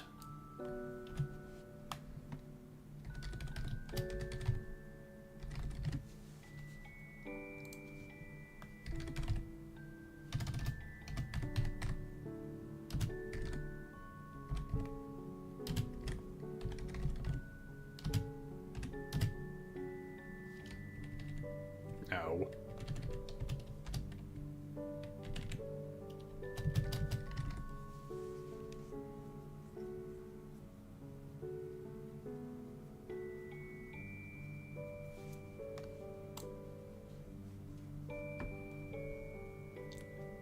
So once it's spawned, it gets its hold position. The hold position calls in the process. But it shouldn't keep trying to get a random number. Well, we'll find out, I guess. Anyway, back to this. Alright, its X position should be 0. Its Y position should be its height above the ground.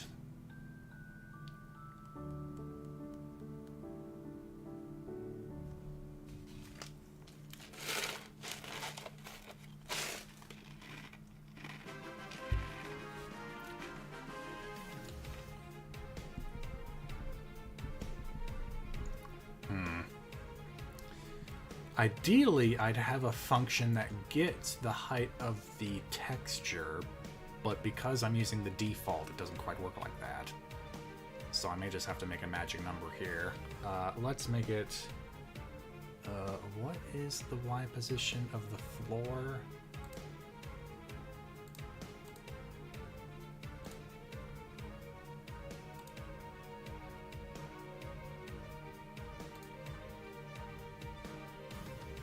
Yeah,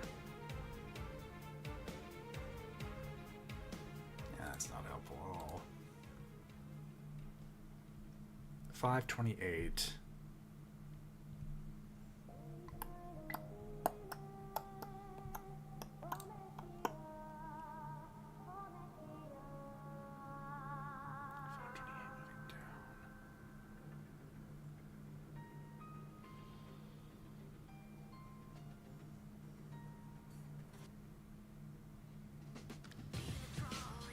So I want, when it comes to this value, I want it to roll the dice once when this specific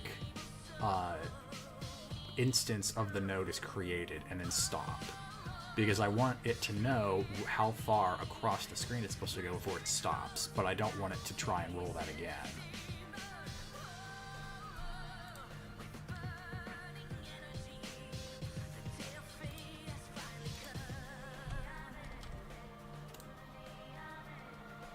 Alright, well, let's roll that die, see what happens.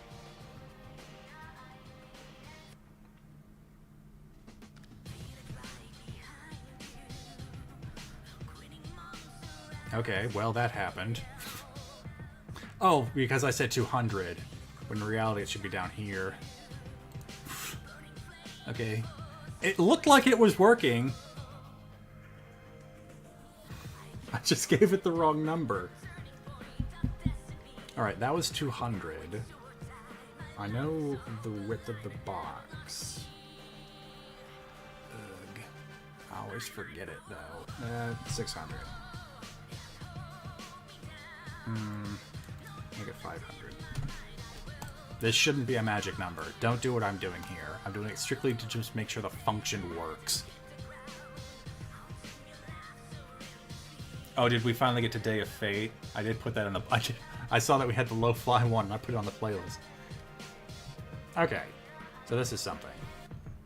Oh. Right on top of him. That's unfortunate. Ugh. That random number is not rolling well.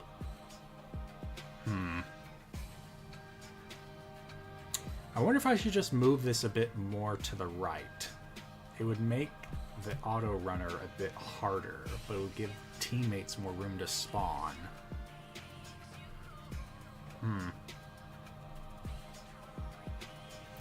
Well, so at the very least we've covered two things here. One, we know the random modulation of the color does seem to work. And two, they are spawning. It just doesn't look very good. Yeah, because I'm trying. So if I kept the sprite height the same as I have for the player token, this would very quickly get very visually busy and not look good at all. But if maybe this was dead center, this moved a bit further down, and maybe I could keep Heather there, just put you here, and then the team kind of fills this area.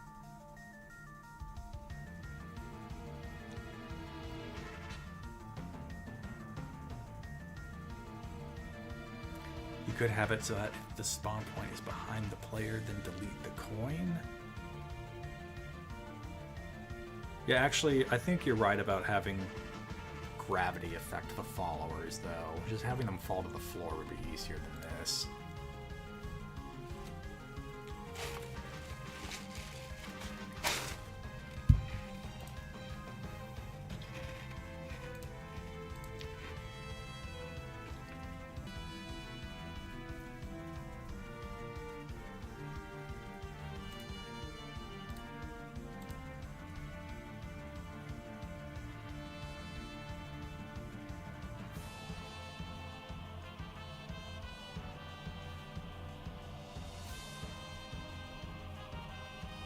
You could store the position of the follower in a list and then offset the new following from that.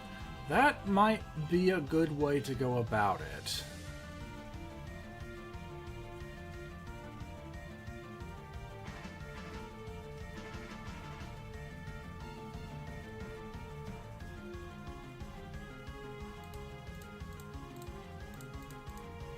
That's all this what it looks like.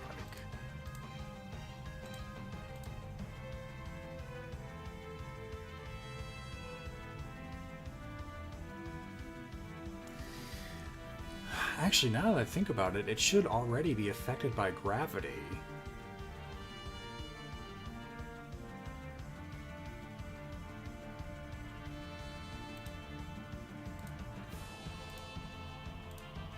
Because the floor is right here.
That's actually interesting.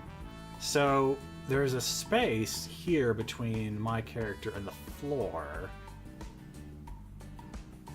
but that's not what it looks like on here.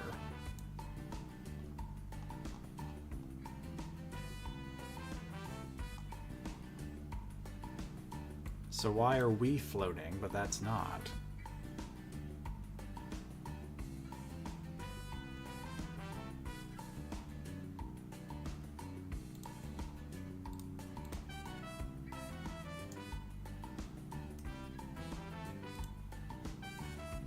I shouldn't have put this on the... Ugh, I made things so messy. I'd want this to be on the play space scene, not in the game route.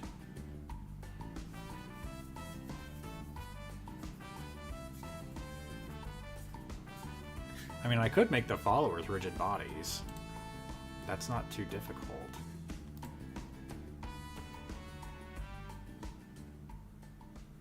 I may have to change the script because it extends it, but...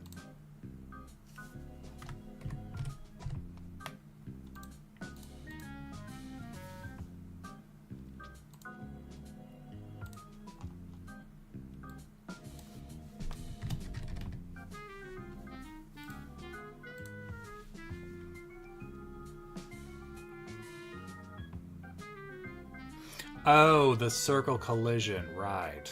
Right.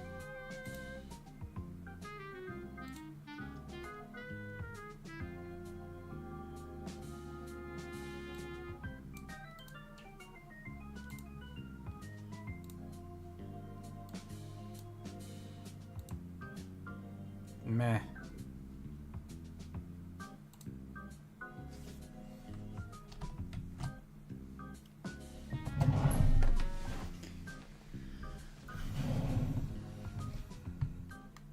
Was switching out the extension enough to make that still work, or did I break the script? Oh, well, that did fix what was happening to my character. Oh, hold on. I think now that they actually... Oh, yep. They have... Because they have collision, they're now honestly, that's kind of funny.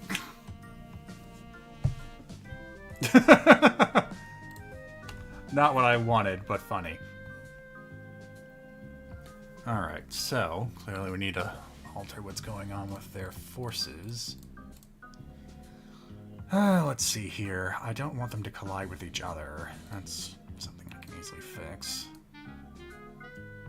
Oh wait, but they have to collide with the floor. And they can't be static because they have to move into the scene. What do I have on the floor collision? I mean, it's floor.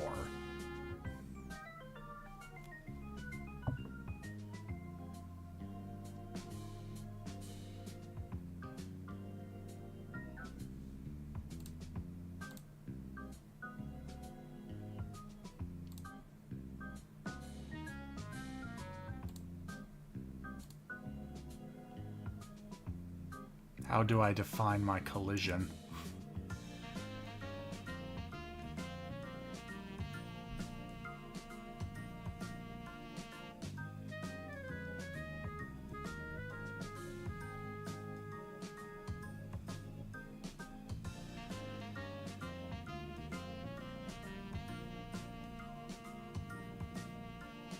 Oh, wait, should I just...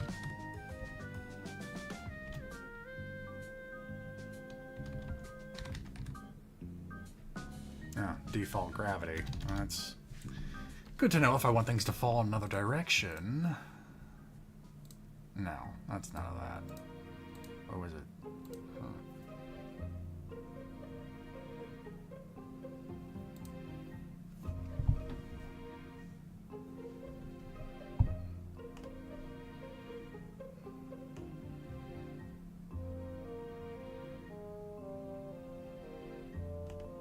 Oh, Nathan Adair, thank you for your $30 donation.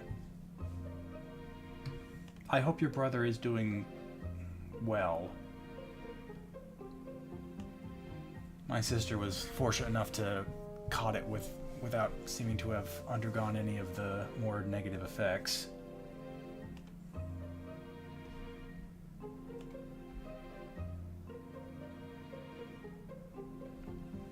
All right, collision layers. It's common. Oh, that, yeah, that's just what it updates. 2D fit. Ah, there we go. Found it. Found it. Or is it this? It's this.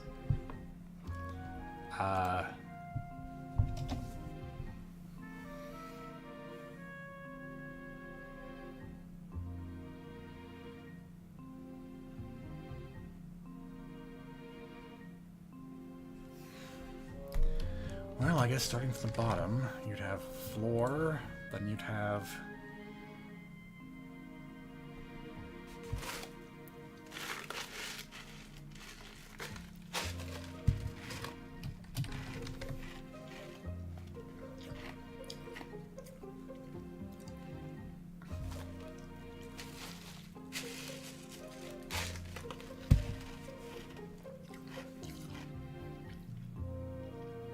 Now that I think about it, that's the only two things I want colliding. You're either colliding with the floor or colliding with the player. If you're not... I don't want Heather to collide with the player, but I want her to collide with the floor. And the followers, I only want to collide with the floor. You think I should set additional layers for just obstacles and coins? Or should I only set layers for things I want stuff to collide with?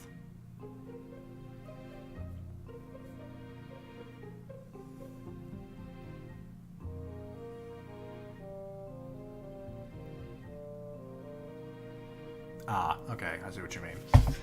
Yeah, sure.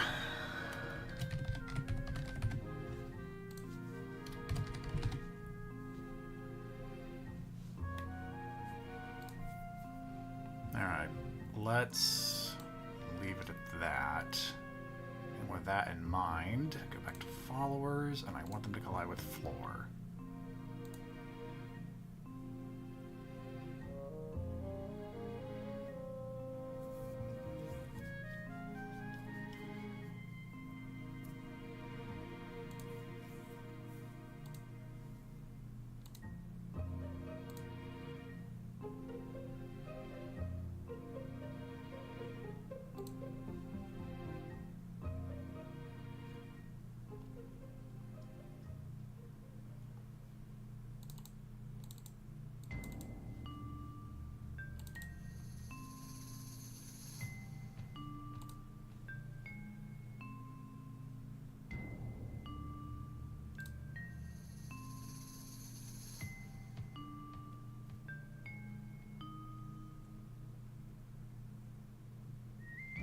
That's a, yep, nope, that's a good point. I like that.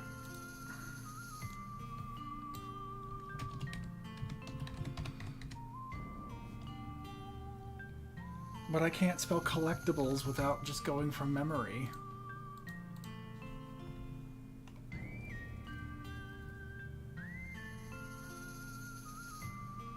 Okay, I was waffling on whether that was an A or an I.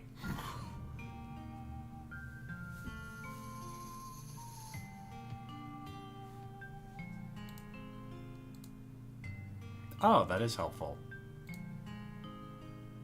That you shouldn't care about the floor. You should only care about me.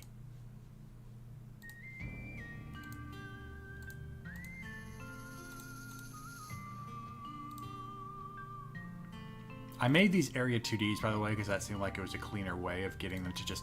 Because the only thing at the moment I was concerned with them colliding with was the player. So I didn't think too much about if they needed to collide with the floor or each other. And I actually rather them not collide with each other, because then I can have kind of a stacking effect. Because I was thinking one of the obstacles would be like just a construction barrier. And having three of those kind of stacked on top of each other would entirely be unnatural. Later, Jonathan. Yeah, let's find out if they fall through the floor. They shouldn't. They just have a Y value.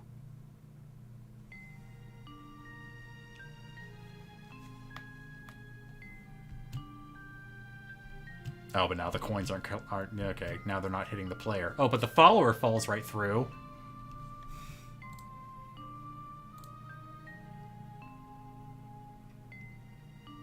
Actually, what? Oh, because I turned the mask off.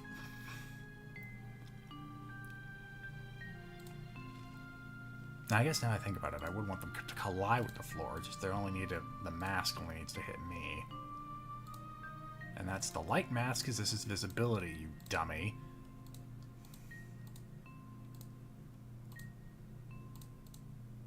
Huh. Yeah, never mind. Just a thought.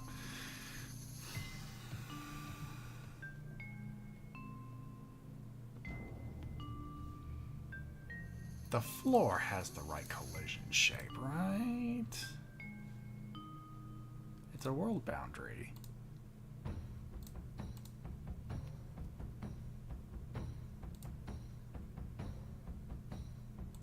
I'm pretty sure it was the mask. I'll just have these all be 2 and 1 for now. I can come back and change it later without much issue. Ta-da!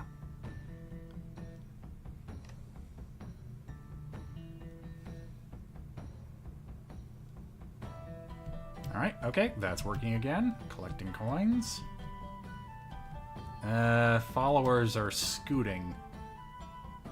Oh, okay. Okay, they shouldn't be interacting with each other. That I need to change.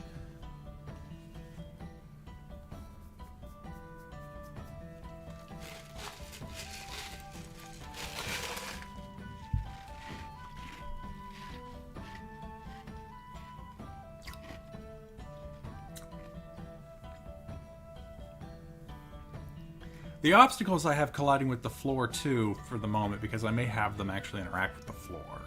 I was kind of future-proofing there. I don't really need them right this second to do that.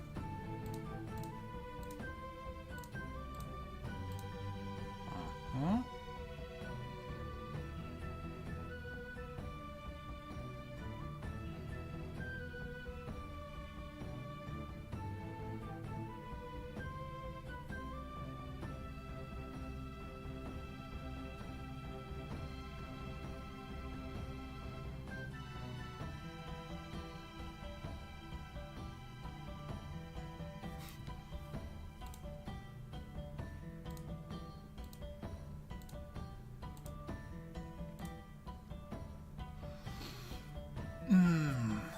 So the followers need to collide with the floor, but they shouldn't collide with each other.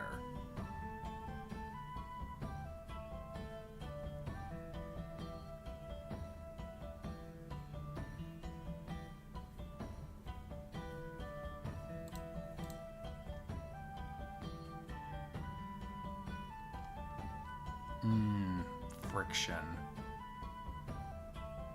Oh, they couldn't sleep, honestly. I don't need things to collide with them forever.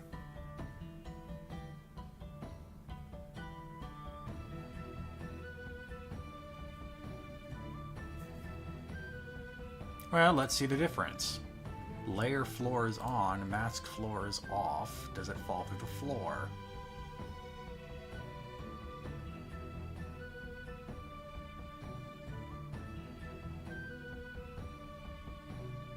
Yes. Yes, they do. Now flip it. What happens now?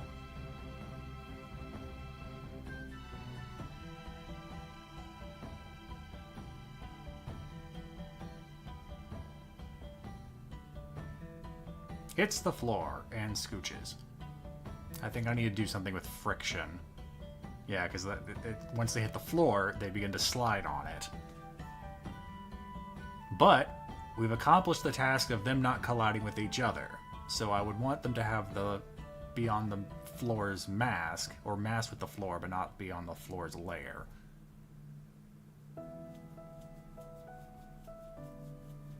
The followers were floor, now they can hit floor.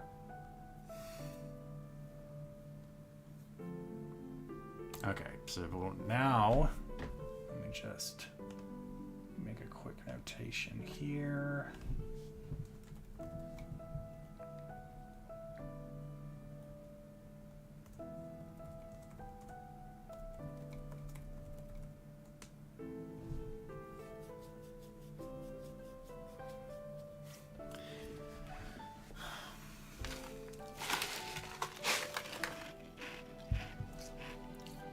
That's my understanding, yes. If they don't have a layer, nothing hits them, but they can still hit the floor.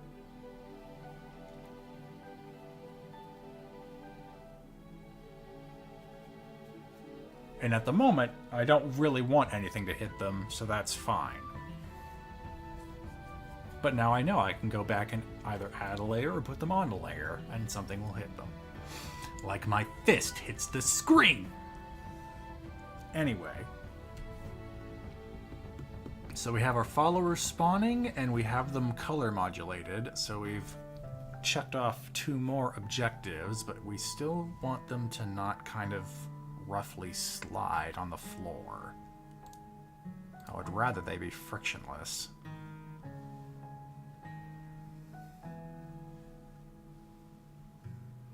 And I could have sworn that was an option, but I forgot where it was.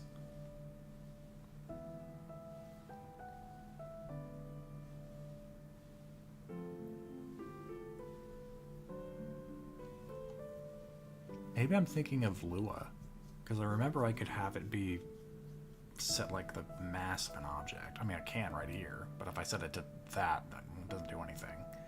Reset.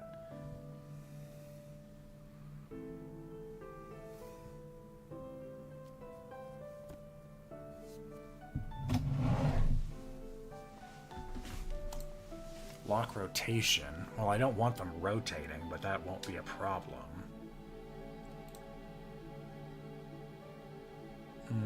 No.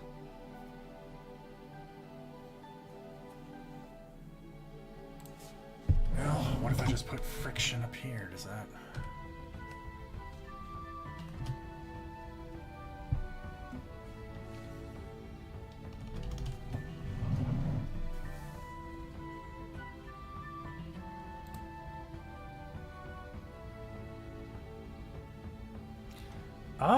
Actually, that may be something we can do here.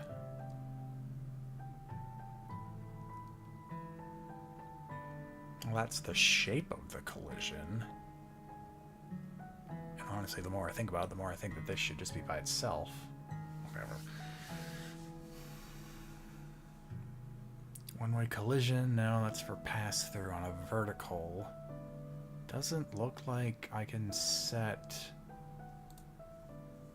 Unless I made it a segment, but I kind of like it being a world boundary. That way I don't have to, like, extend it past the monitor.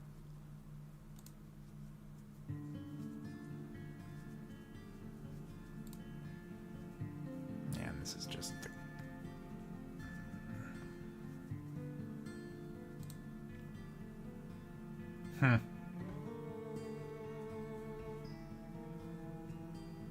Yeah, the more I think about it, the more I think that this should be here. Alright, I'm going to resort to Google.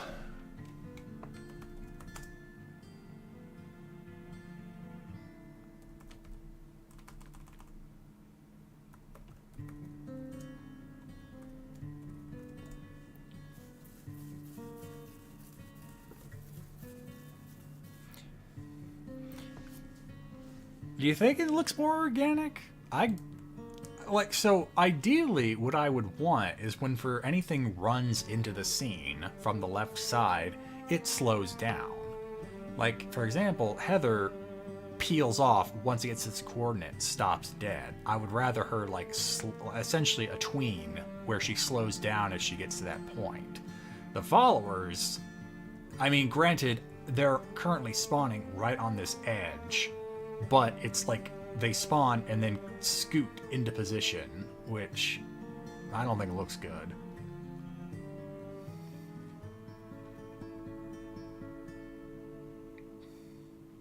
Now, actually, what would happen? What would happen if I change the script so the follower doesn't spawn on the edge of the screen? Let's make it x negative 200.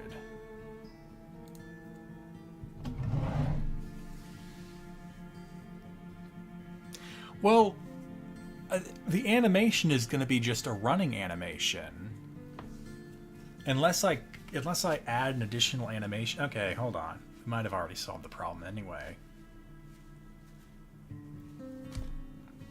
Okay, so it's an initial jostle from when they land to when they move. So having done this, that's no longer an issue.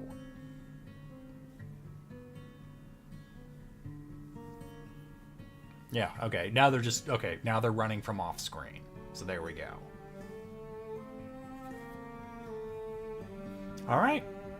Well, again, fine-tuning needs to be done, but that's followers spawning.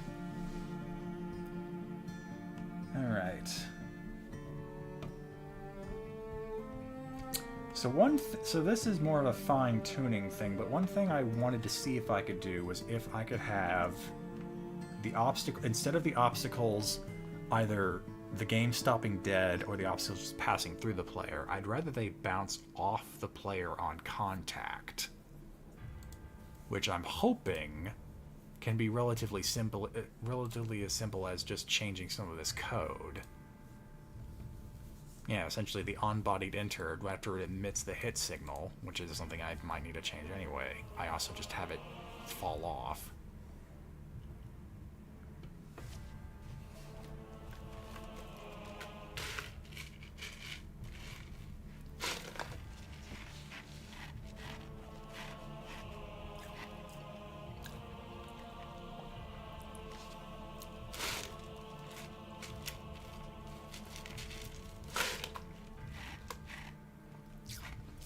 Can I still put animations in? Well, if they're character bodies, then we have the problem with them floating again. I can come back to the follower issue. I want to see if I can do this this extra thing here, even though I guess it's more aesthetic than anything else. The big thing I would need to do to get the game just back to working order is to do the whole thing where I rearrange the signals to actually have the coin score not get reset every second. Let's see. What else would I want to do to make sure the game just works? The obstacle bouncing would be fine-tuning. I guess what I would want to do is see if I can save a score. But currently I'm saving all the scores. Go back to that. If you want easy bounce off, the obstacle should be rigid bodies.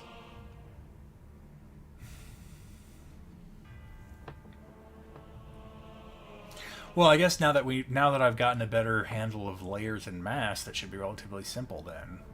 Because I just need to put the things I don't want collisions on off that layer.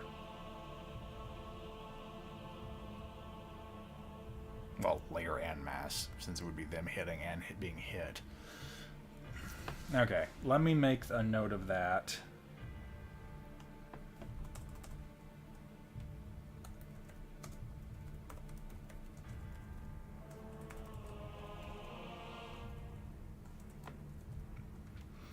So, just as a hypothesis, if I switch them to rigid bodies, would it essentially be on collision, change the, like, just drop the floor mask?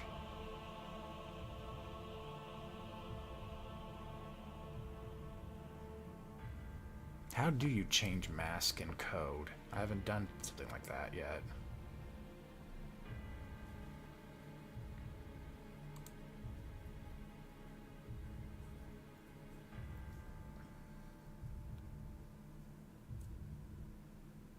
Also, I do want certain obstacles to continue flying. If I made them rigid bodies, they would fall.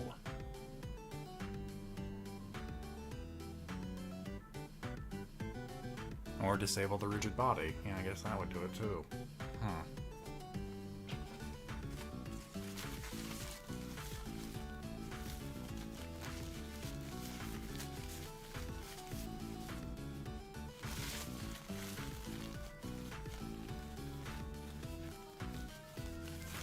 Actually, remind me, when it comes to rigid bodies... Sorry, this is me just talking to myself. Oh, just make the gravity scale 0.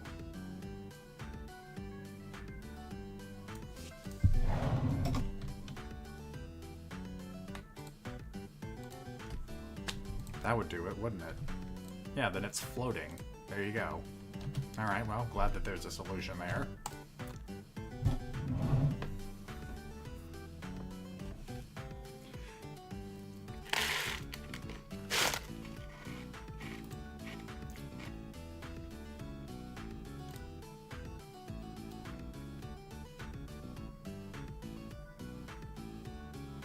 Okay.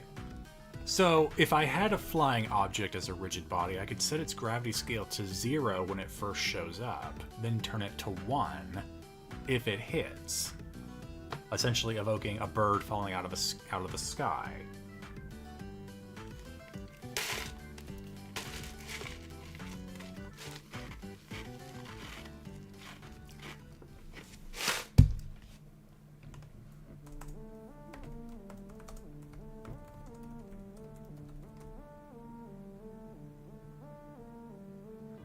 Can I tween a gravity value? Honestly, as I didn't know, I don't really know the depths you can do with tweening aside from timing certain positions.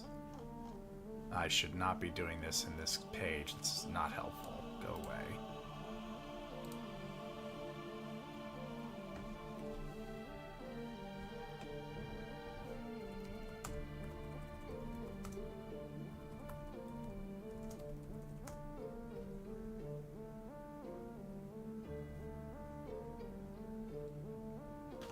Because honestly, if I could tween physics bodies, that would help me do what I want to do with Heather, too. Because I make it look like she slows down and she moves.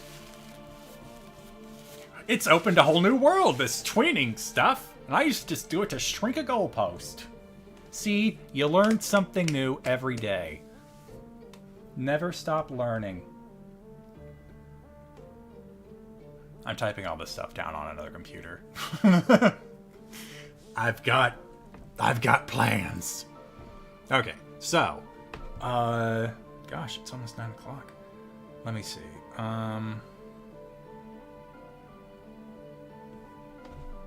This is definitely something I would love to learn, but I'd also feel that it completely confused any and all free time I have outside work and family. So that's the rub. A boorish leech. So you're not wrong in the sense that you can really get into it, because I've had the problem of, it's hard for me to sit down and work on this when I have so many other plates spinning. That's one of the reasons why I did want to finally do one of these game dev streams, to actually get work done and learn a bit more about what I'm doing. And it's paid off great. Thank you so much, guys. But I ultimately got into game dev, period, because one, I just had an idea that wasn't out there that I eventually want to work on. I've talked a bit about it on a much earlier stream when I first started the fundraiser, but this is all me not only trying to get into a hobby, but also grow as a person.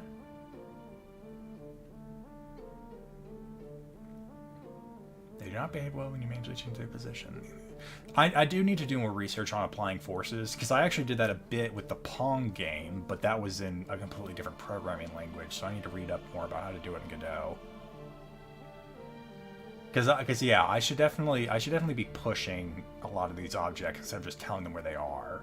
I feel like that would make things easier in the long run.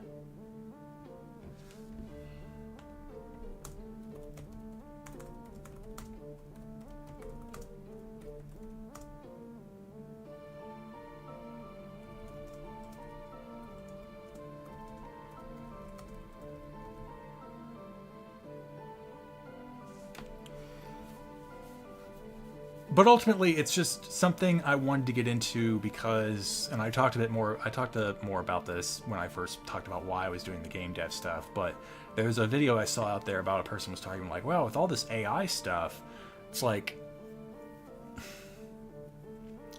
the biggest excuse a person has for doing AI tools is that they wanted to do something that they didn't feel like they could invest the time into learning or doing themselves. And obviously, this is somewhat hypocritical because I said I used AI to help me with coding, but I'm still learning the skill. I'm not having Copilot make the game. But that aside,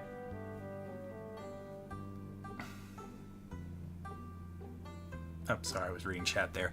That aside, they were talking about how the biggest excuse of using the AI tools being, I don't feel like I could make this myself unless I invested a great amount of time and effort. And in the scale of our lives, what's stopping you from investing that time? Like, if it takes you 10 years to play Smoke on the Water on a guitar, you can still do it. There's nothing stopping you. It was mainly just a dismantling of that argument of using AI tools to do something that you just didn't want to take the time to learn yourself. And I thought, when I saw that video like 2 years ago, I thought, you know what? Yeah, I want to learn something.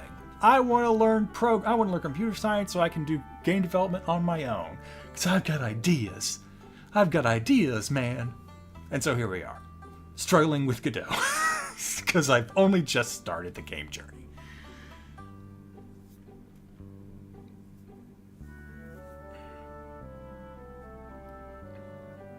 Anyway, sorry. So, one more thing I wanted to see actually worked. That I already coded a small save variable. There are different ways you can store stuff. This is one of the more slapdash ways. I know resources are out there. I thought since I just wanted to essentially save a couple of variables, in this case 3, I didn't want to make things too complicated. So what I want to do here is actually see if the save game feature works. Of course, I just realized there's no way to really save it without an end state.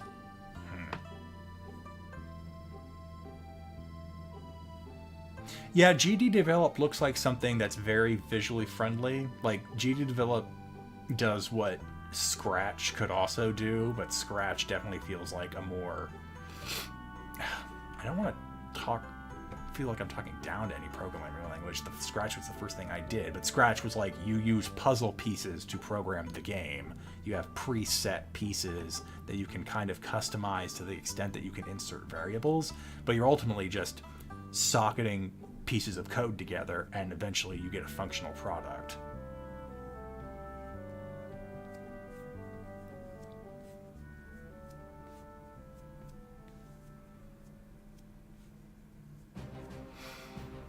I mean, there are a few visual scripting things out there. Like, even Unity has their visual scripting that I have done nothing with. I just know it's there. And even Godot has visual scripting for shaders too.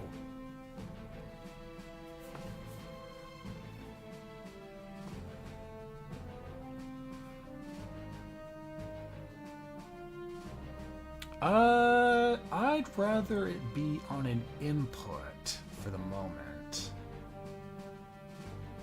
Ow, ow, ow. Ouch. Sorry, I just picked at something. Got itchy.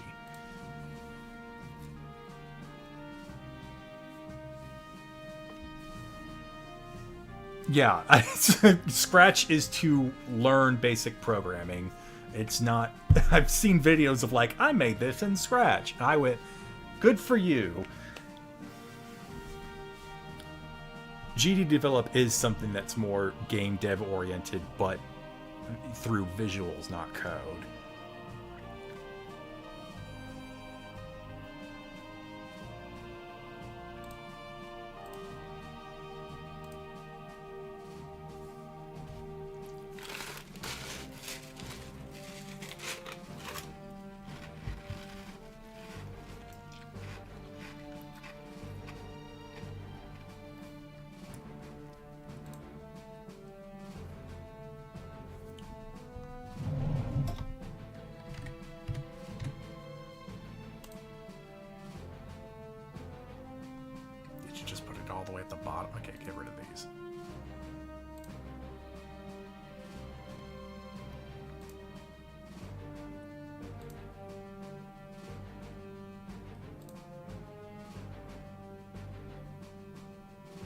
Oh, you actually called them something.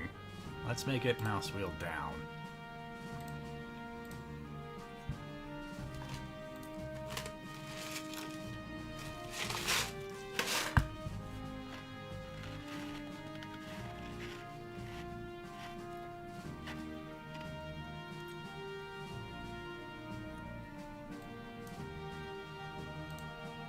Oh, that doesn't work.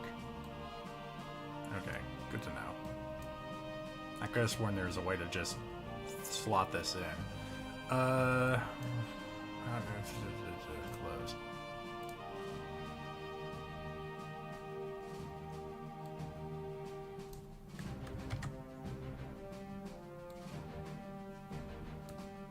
I'm gonna copy some text so I just can go off that, put it in the process.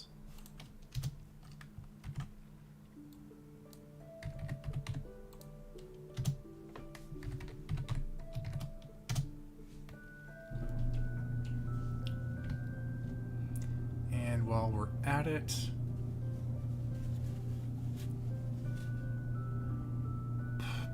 okay, get rid of that because we know what we need to do to get that working. Where is save game? Save game.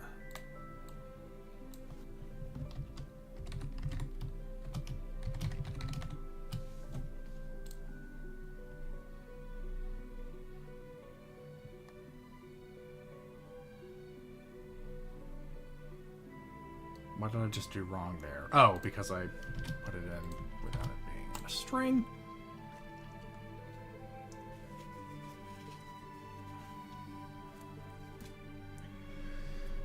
That saves the high scores, which I already have set for motion. Oh, actually, what if I just did game over? But I don't have game running set to true at any point, do I? Or is that up here? Nope, just a bool.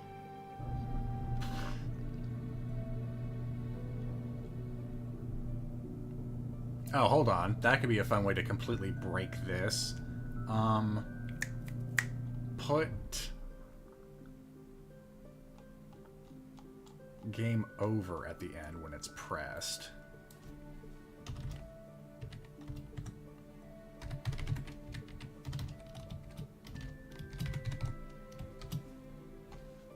That's not right. No, that is right. Why did that not look right?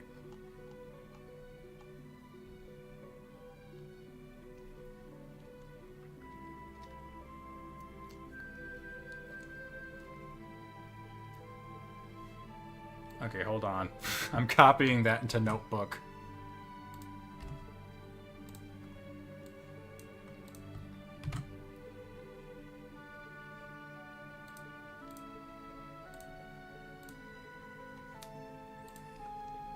Okay, so game over is called on the save press. New game is there.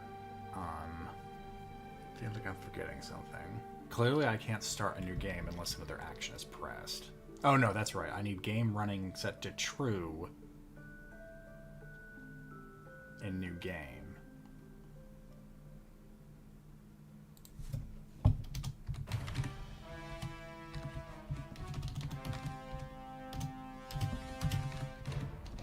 Though at the moment, I guess it doesn't do anything right now, does it? Well, we'll find out. Let's break this bitch. Okay. I'm not colliding with anything anymore. That's a problem.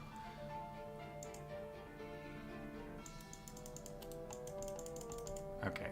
Save function does not work on that press.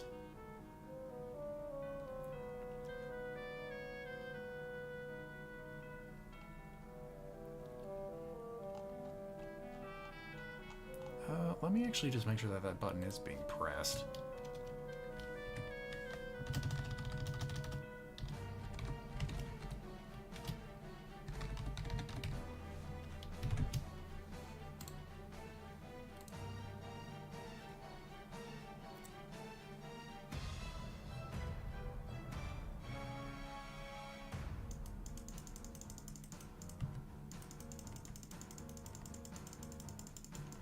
Okay, nope, that's not working. So...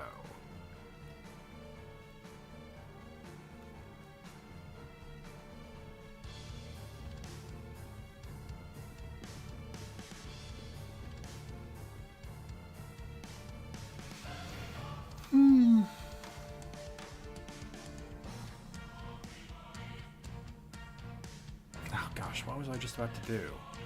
I was copying that. That button wasn't working. It's mouse wheel down, isn't it? That's what I said it as? Mouse wheel down, all devices. So that should have worked, unless I called it wrong.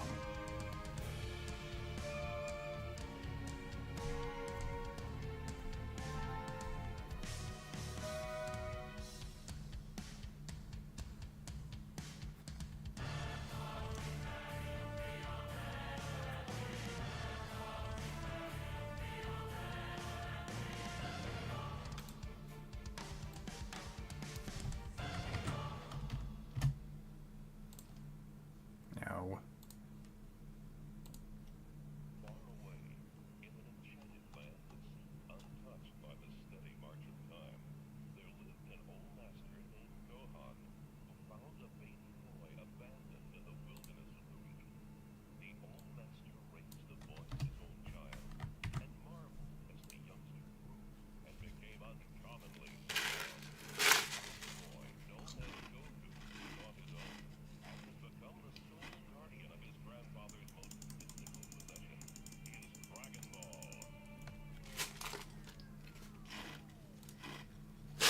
Now it's here.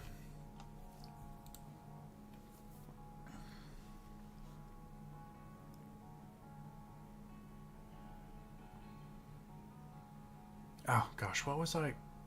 I'm doing this, but currently that does nothing, so go away. I think the problem is I'm trying to do two separate things at once now. I want to find out why the coins aren't working anymore. Why am I not colliding with the coins?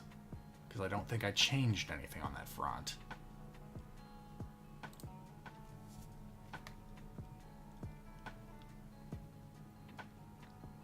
Come on.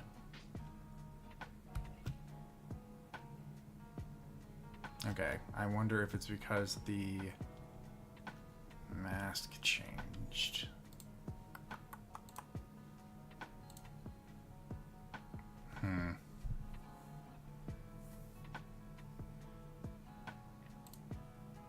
Wait, what? That's...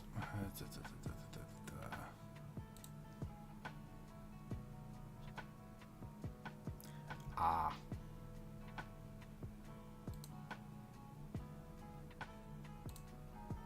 I think it's because I messed with the collision mask.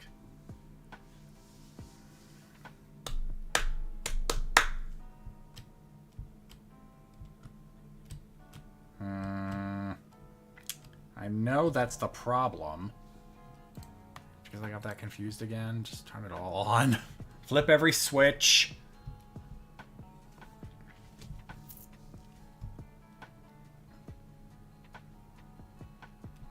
There we go. Okay, yep, it was the layer. The layer was the problem.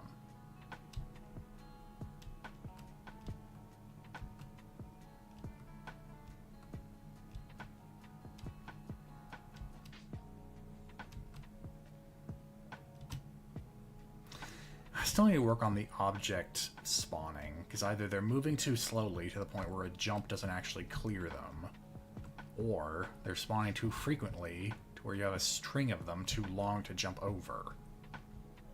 And then they're also spawning on top of each other.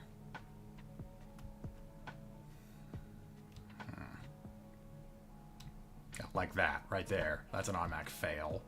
Fail. Fail. Bird hit me. Fail. Fail. Yep.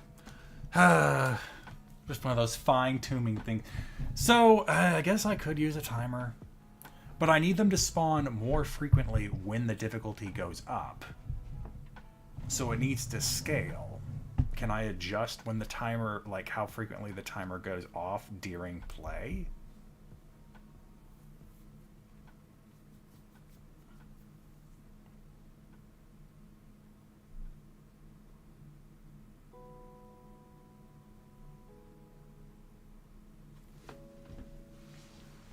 All right, hold on. Time to actually read the documentation again. Or actually read it for reals.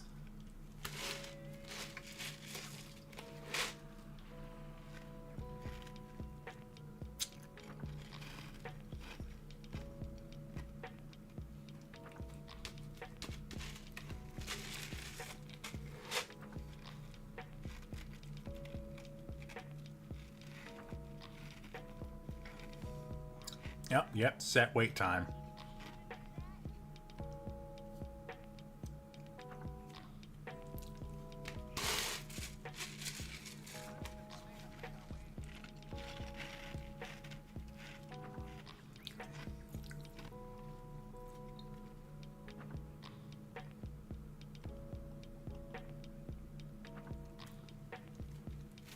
So in this case it would be obstacle timer set wait time. Value would be adjustable.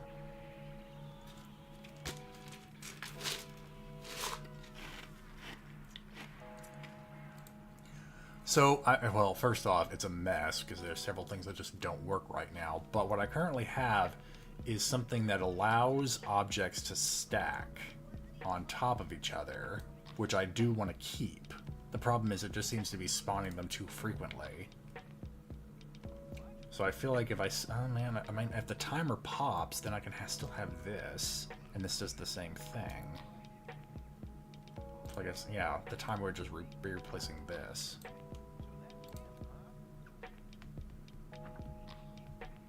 And that allows for it to be a float. Yes.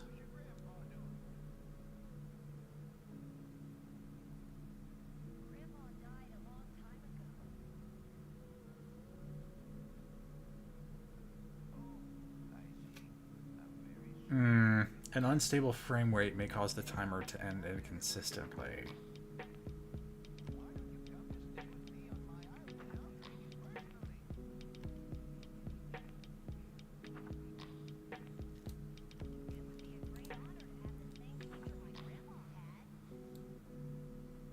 But it may be reliable still up to a tenth of a second. How fast would I want something spawning?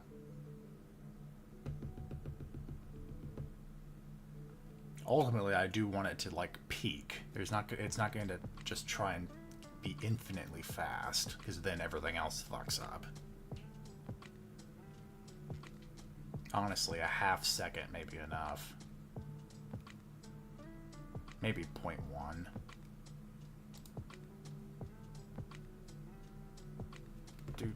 Because I think even at the highest difficulty, I would want it to be a random increment, but it could just be a second, between a second or 0.7. Yeah, 0.05 is too fast. But I feel like I can't really have it take more than, say, 3 seconds, because that's too slow. It's 1, 1, 1. Well, hold on. For example...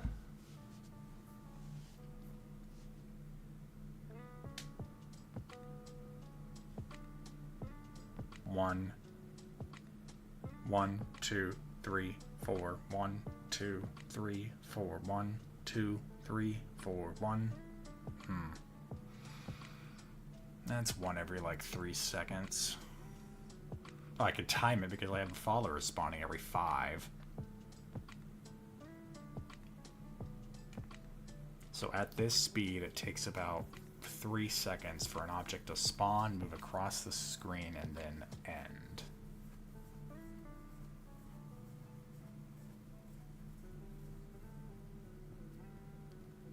Yeah, using a timer for the objects may be for the best.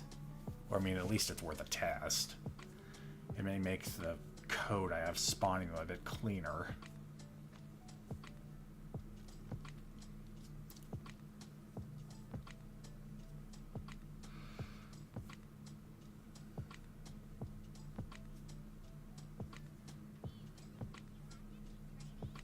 Okay, hold on. I can already see in long test there's already going to be another problem.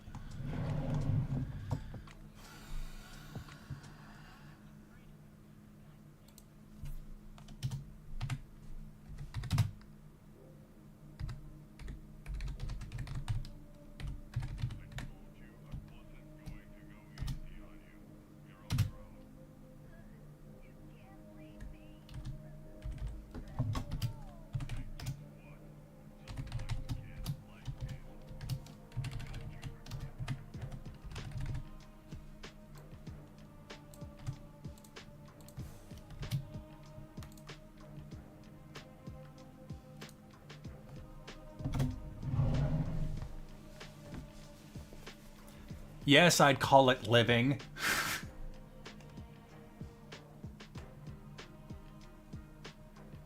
Anonymous, thank you for the $5 donation. Did someone else pre-order the game? I can't easily tell because my donation page doesn't work like that. I'll choose to believe that you did. You seem so depressed now. Well, that's what coding does to you. Ah, shit. I wasn't looking. Well, I guess I can just keep watching and see if followers don't spawn anymore.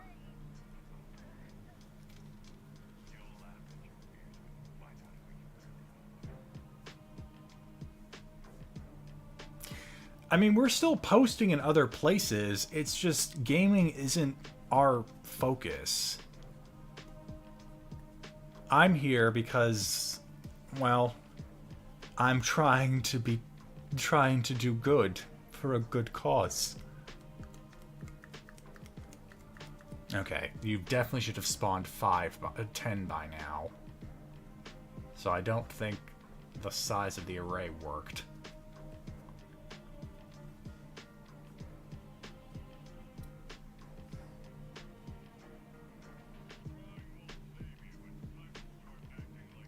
Yeah, that's definitely not stopping you.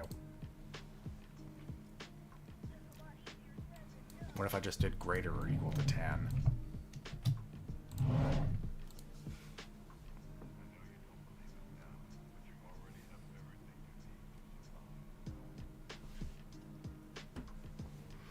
All right. Count them out with me. 1 follower. 2 follower. Actually, that's a good point. Just lower the number of the follower size. That would probably do. That would probably be faster for debugging, huh? Wouldn't it? The things you overlook.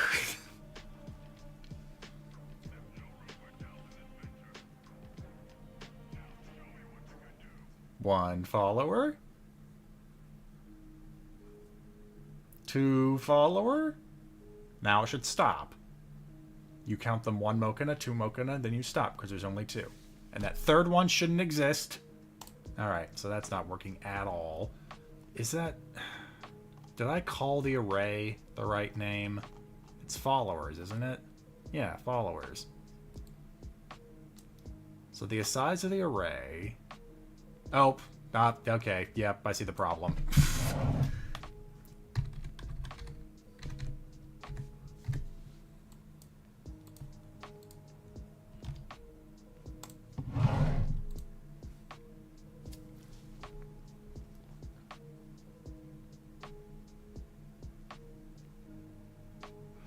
It wasn't. I wasn't appending to the right array. 1, 2, and then stop. Stop it. No more. All right. We have limited the size of our array by just telling the thing not to fucking bother if the thing's too big. I'm wondering what happened to the guy who was sort of like Jack Black, but not. I don't know who you're talking about. My first guess would be Lanny, at which point I would direct you to 4-Star Bento, where you can see him all over the damn place.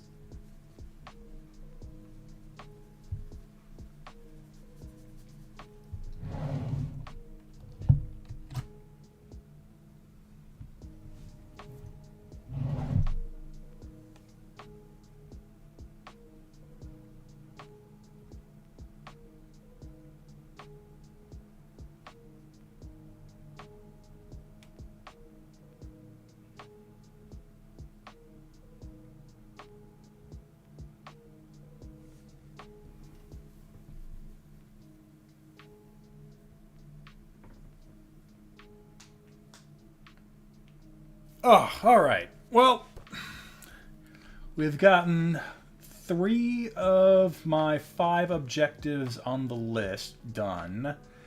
It looks like the score thing is just going to have to be its own little project in a bit. I'd keep streaming while I fix that, but I have to admit Critical Role is about to come on, and I want to have that on in the background. I'll be back with... I'm not sure what I'll be coming... my next scheduled stream is on Tuesday. I may try to get Lanny and Kaiser in for Marvel Rivals that early. It depends on what their schedules look like. So I'm not sure what the next week's schedule will be, but there will be more streams. We will continue to raise more money for Walk MS. Don't forget that Team 4-Star will be matching up to $10,000 in donations. 1,000 has already been put in there to match, so we still have 9,000 more to pull out of Lanny and Kaiser's cold, dead fingers. But that'll be for the future. I hope everyone has a good rest of their evening, and if I don't end up streaming tomorrow, a good rest of their weekend. Or good